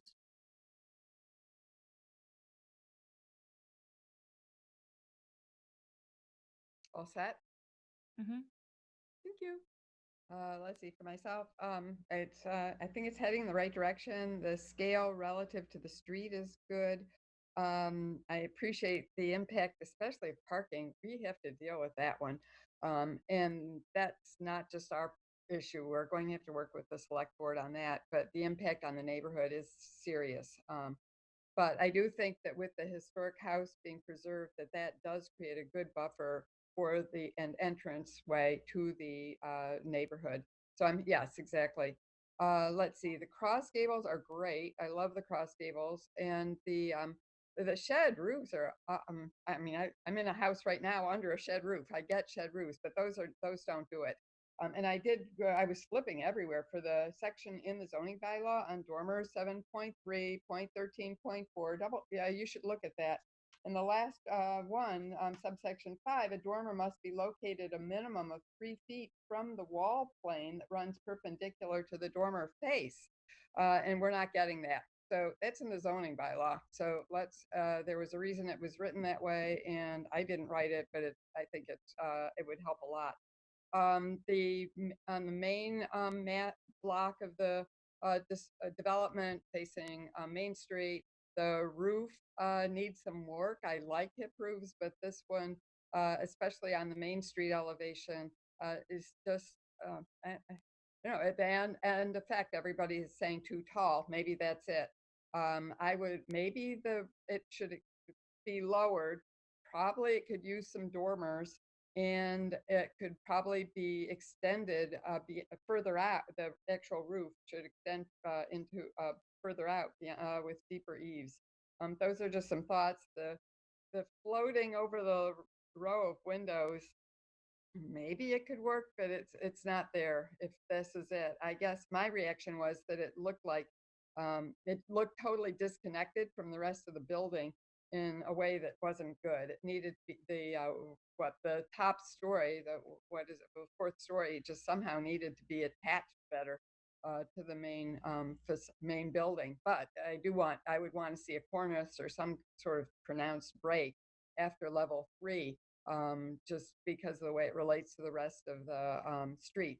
I do think that we could use that retail. I think the presence of the grocery store is important to consider, and that with more residents, they will be, certainly the hardware store's already got a business, and the restaurant use is pretty solid and should have a market. So I think that's fine. And that's it. Thank you. Like the materials, like the especially the Elmwood elevation, and the way it wraps around and the way it looks from Main Street toward Elmwood, I think looked quite good. So I'm much happier with that than in the prior presentation. I'm done. Thank you. All right, I guess I'm up. First of all, I just want to also repeat, I've said this before, this is a very, very difficult site to work with and to design with everything that is going on. And you have made tremendous progress since the last time we saw. And thank you so much. In really listening to a lot of the feedback that you're getting and incorporating it, with the traffic, before anything, I know a handful of people mentioned traffic. If this was in an application, I anticipate that I would request a traffic analysis to really know what the true ramifications are of this site, and how we can mitigate that or what we can do to support that. So I just so the team knows, that's where I would probably go with that to address that. So we really know if there is truly problems or concerns that we can deal with it. So I'm going to go through again my list that I did prior to it. When I'm looking at the Main Street elevation, a couple things. The 4 stories, excellent. When you look at the side and you see the hill and you see that there's about 2.5 stories remaining, that is the scale of what all of our houses are in Winchester, about 40 feet. So when you get to Vine, at Vine level, you are at 2.5 stories. So when you can see it from the picture that is currently up right now, the tree's in the way a little bit, but that's one of the reasons, is it helps you build to that height that is more residential and feel. And in fact, that 3-story multifamily is you can't see it here, is quite a large massing in itself. When you look at the Main Street elevation, I have it on page 24, Brian. It's not there's a different presentation numbering. That one will do. When you look at it, and Jamie mentioned it, there's a lot of vertical voids. And but then there's on the bottom, you have the really nice rhythm going on with the hardware storefront and then the pilasters. If you could group those windows together and make them be more wide, it'll also help shrink the overall feeling, because everything is so vertical in the design on this front facade. It's just a suggestion. It's nothing that's a make or break, but if you joined those windows and just made them more, put 3 together, so you have the square with 2 on the side, you get a much more, actually a more airy feeling versus the choppy feeling. The 4th floor is, when I was looking at it, I was trying to figure out what is the void between the top of the 3rd floor windows to the top. And I think what you're doing is you're actually putting a parapet. You're using that as a parapet, which is why it's giving you such a tall height right there. I might be wrong. If that is indeed a parapet and that is a railing that you're using, it's creating a lot of height, which is making it almost feel like the roof, you just want to push it down and put it and like close the toy almost. And so if there's a way to work through that 4th story, to bring either the roof down and change the angle of it so it sits on the 3rd and goes up, and you have fairly large sized dormers, and then you have balconies cut in, or those are just ideas. I haven't sketched anything or looked at anything. It's just different ways to address that top 4th floor so it doesn't look like it is floating. Also, some of the secondary lines of those windows don't align with anything on the front facade, so they're kind of obscure. And obviously these are all very nitpicky design things, but it's just things I was looking at. On the side elevation, on Elmwood, let's see if I don't have the right page, so of what's on what Brian has. Oh yeah, so we'll stop here. So you have the 2-story window that looks directly straight on. I would rather see that broken and have a, I like the rest of the dormers and everything versus a 2-story. That's the only location where that lies. And then you had mentioned that the front part of the building is going to be a different building than the back. One is more of a different design than the back side. And when you do that, really what you're trying to do is almost create 2 buildings, look of 2 separate buildings. And so some of your detailing at the joining, which is in plan and stuff, is merging the 2, so they're not very clearly defined as 2 separate, if that makes sense. The corner of the, let's call it the hardware store section, is merging in a weird angle, and you have part of it bleeding into, and at least what I could see in the drawings, because you don't actually have a true side elevation, full on side elevation there that in my packet. So if you could keep it really defined as the front building and the side building, that will help just overall design wise. Diab mentioned the chimneys. There's a chimney also. If it's not necessary, it would be great to remove them. If they are necessary because you're using it for your mechanicals or for whatever you need, then make them look like a chimney. I think you have them right now drawn as metal, but it's also just the way the rendering might be. That's the one that's standing up that we don't know what it is, but there's also the ones in between that are little chimneys that are made out of metal. It's unclear what those are. If you don't need them, you don't need them. But if you do need them, then make them look like chimneys coming through the roof, like more of a traditional chimney coming through. It'll be interesting to see when the traffic analysis comes through what the recommendations are. Vine Street has always had problems with parking on the street. That's something that I just made a note that's something that I know Lucy requested. That doesn't come from the planning board. It actually comes from the select board to make Vine Street resident parking only. However, then you're putting strains on the temple that's up there and how they deal with parking and other things. So it's just something that needs to be looked at in more depth. Let's see. Pull the dormers back to meet the dormers, the definition of dormers in the bylaw. That's in the general bylaw. It's not in this specific center business district, the definition of dormers. If you could just meet that definition of a dormer for your actual dormers, that would be great. So just pull them back from the face.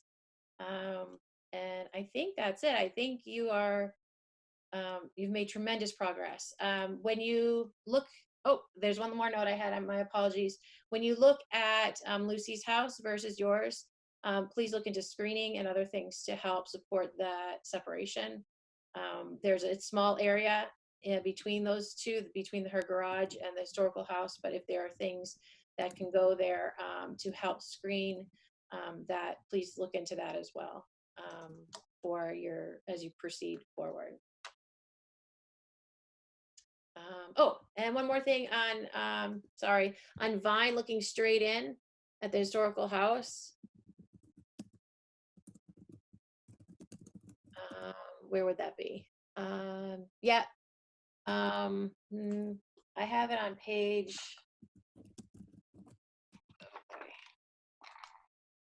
Yeah, so on this one, you have the 2 balconies.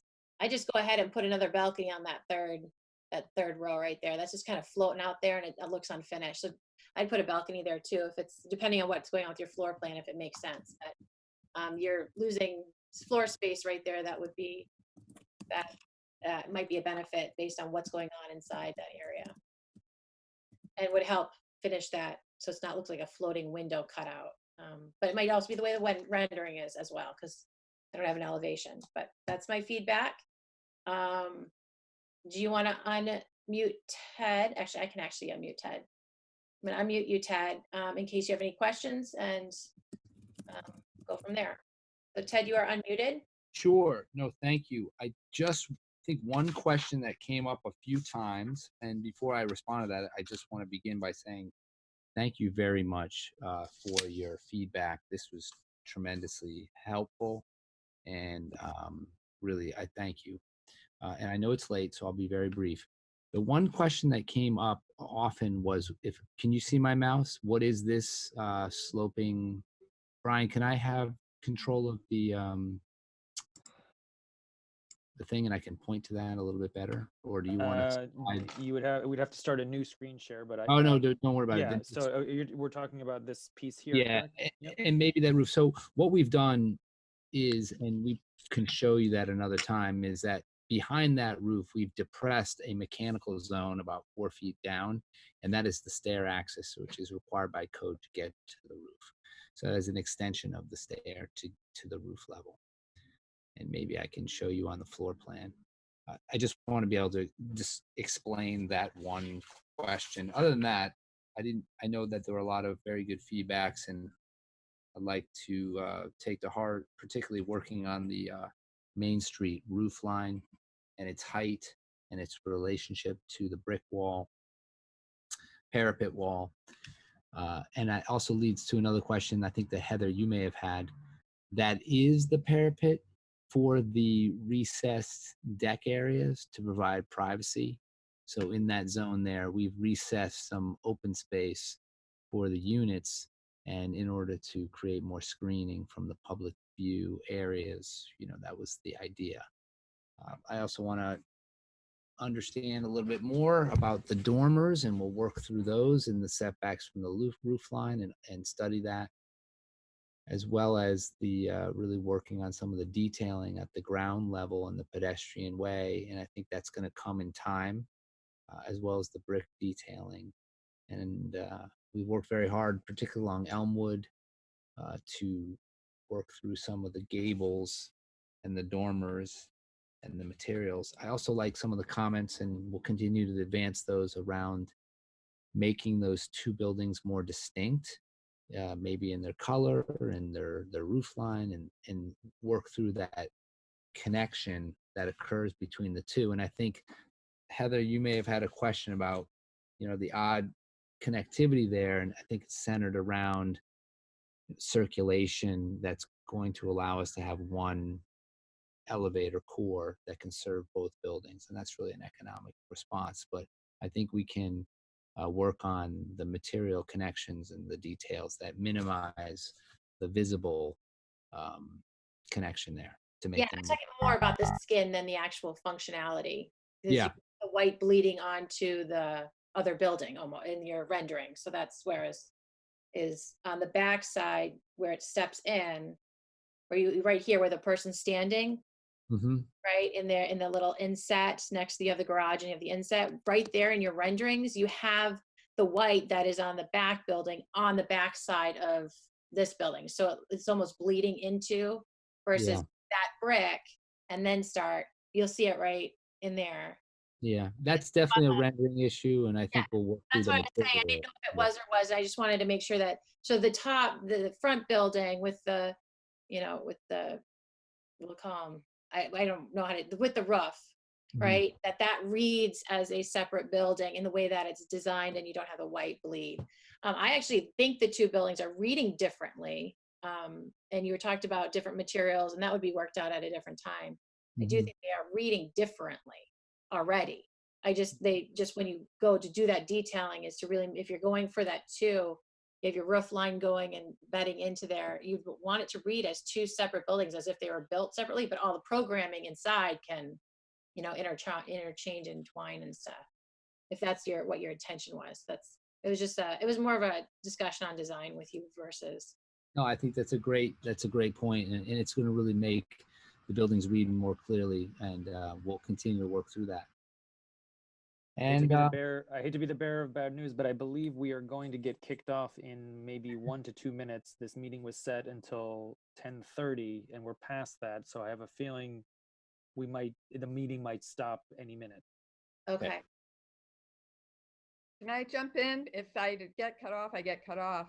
At some point, fairly soon, we should be considering what's going on inside. And I do think there may be an argument for more one bedrooms than two bedrooms. First of all, they'll be less expensive. The building on the screen right now on the left on Elmwood is all two bedrooms, as I recall. An advantage of one bedrooms is they're more likely to bring in people who only have one car. When you go to two bedrooms, you'll get couples who will come in with two cars. So I just think even if you're adding a couple more units, you probably will, in the end, end up with fewer cars. Maureen, I think that's a great point, and I probably should have pointed out the distribution of the units.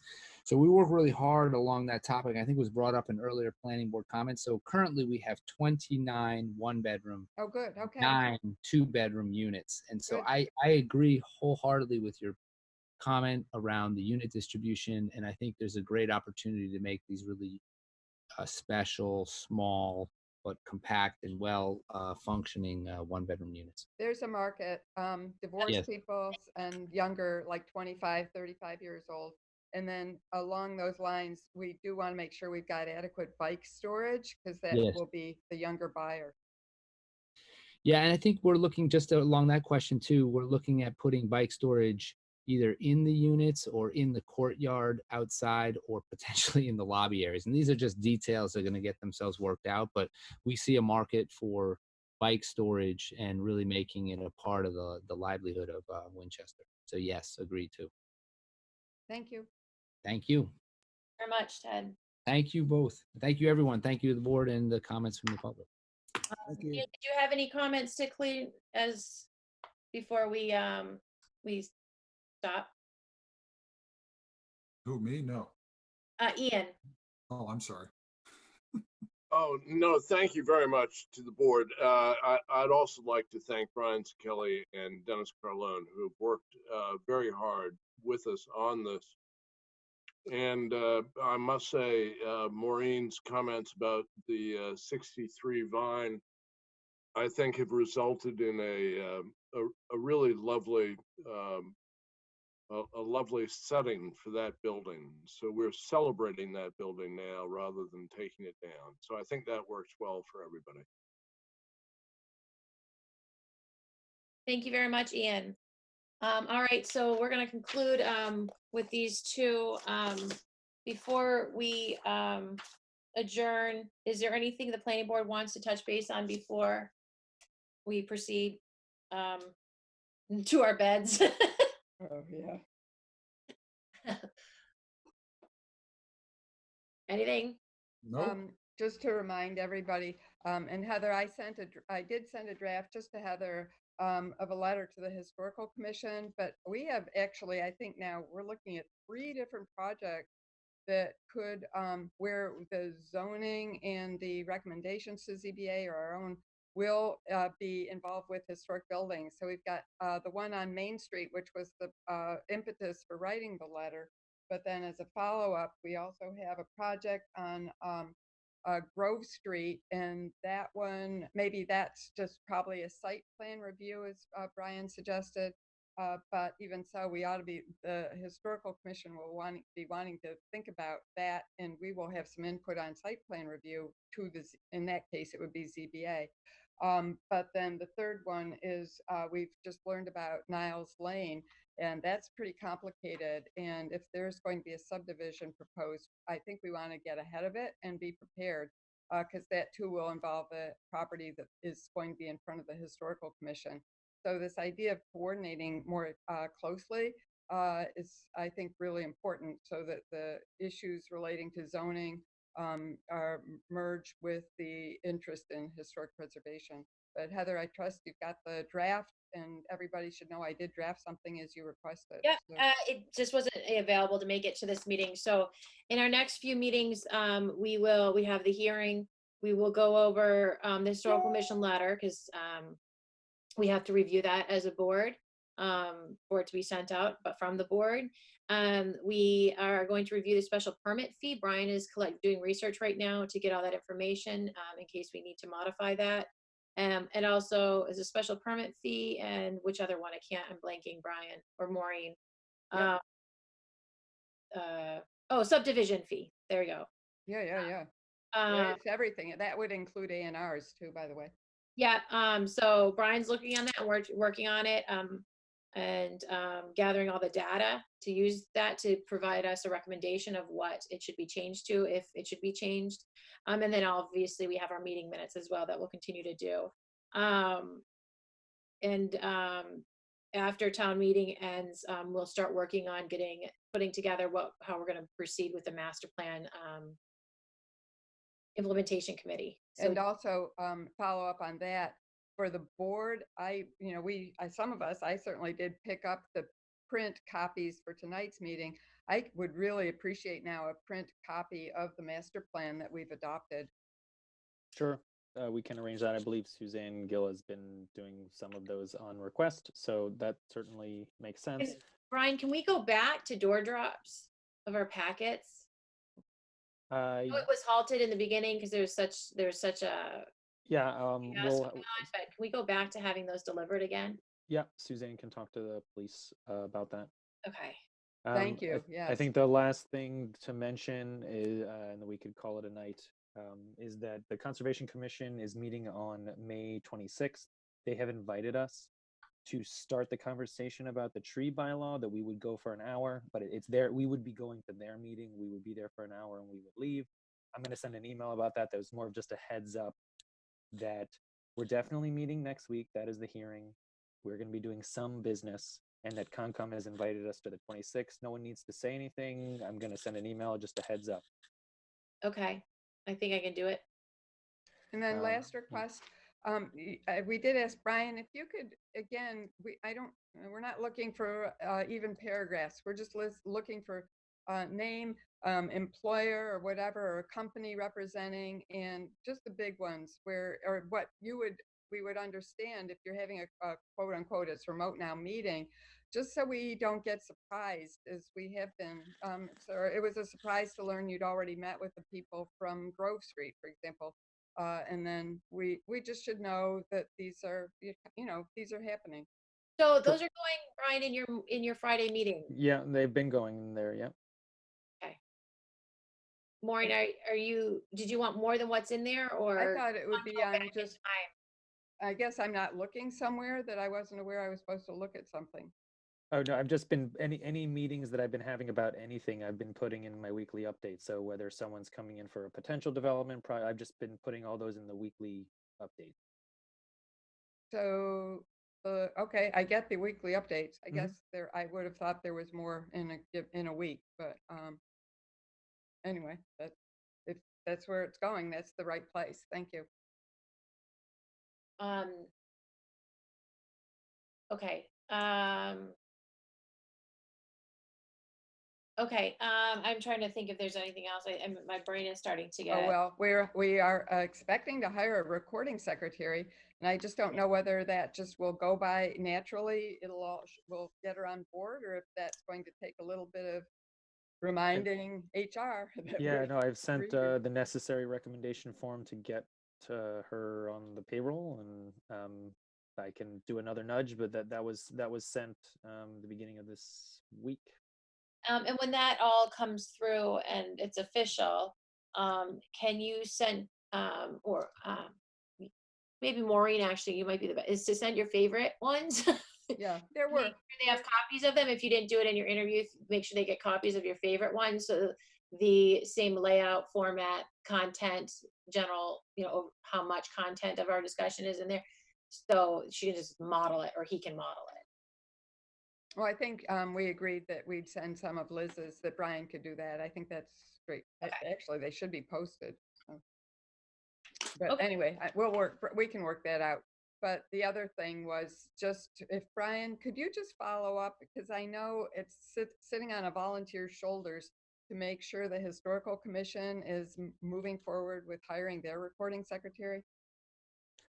Yes, they were just waiting for the notice to close, which I believe just closed 2 weeks. So, but yes, I can talk to the Historical Commission again, make sure they're on the right schedule.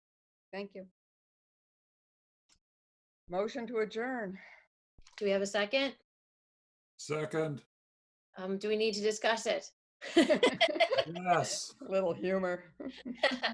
All Call the vote. those in favor, roll call, please. Yeah, Maureen, aye. Jarius, aye. Heather, I. Heather Von Mering, aye. 4-0 vote to adjourn.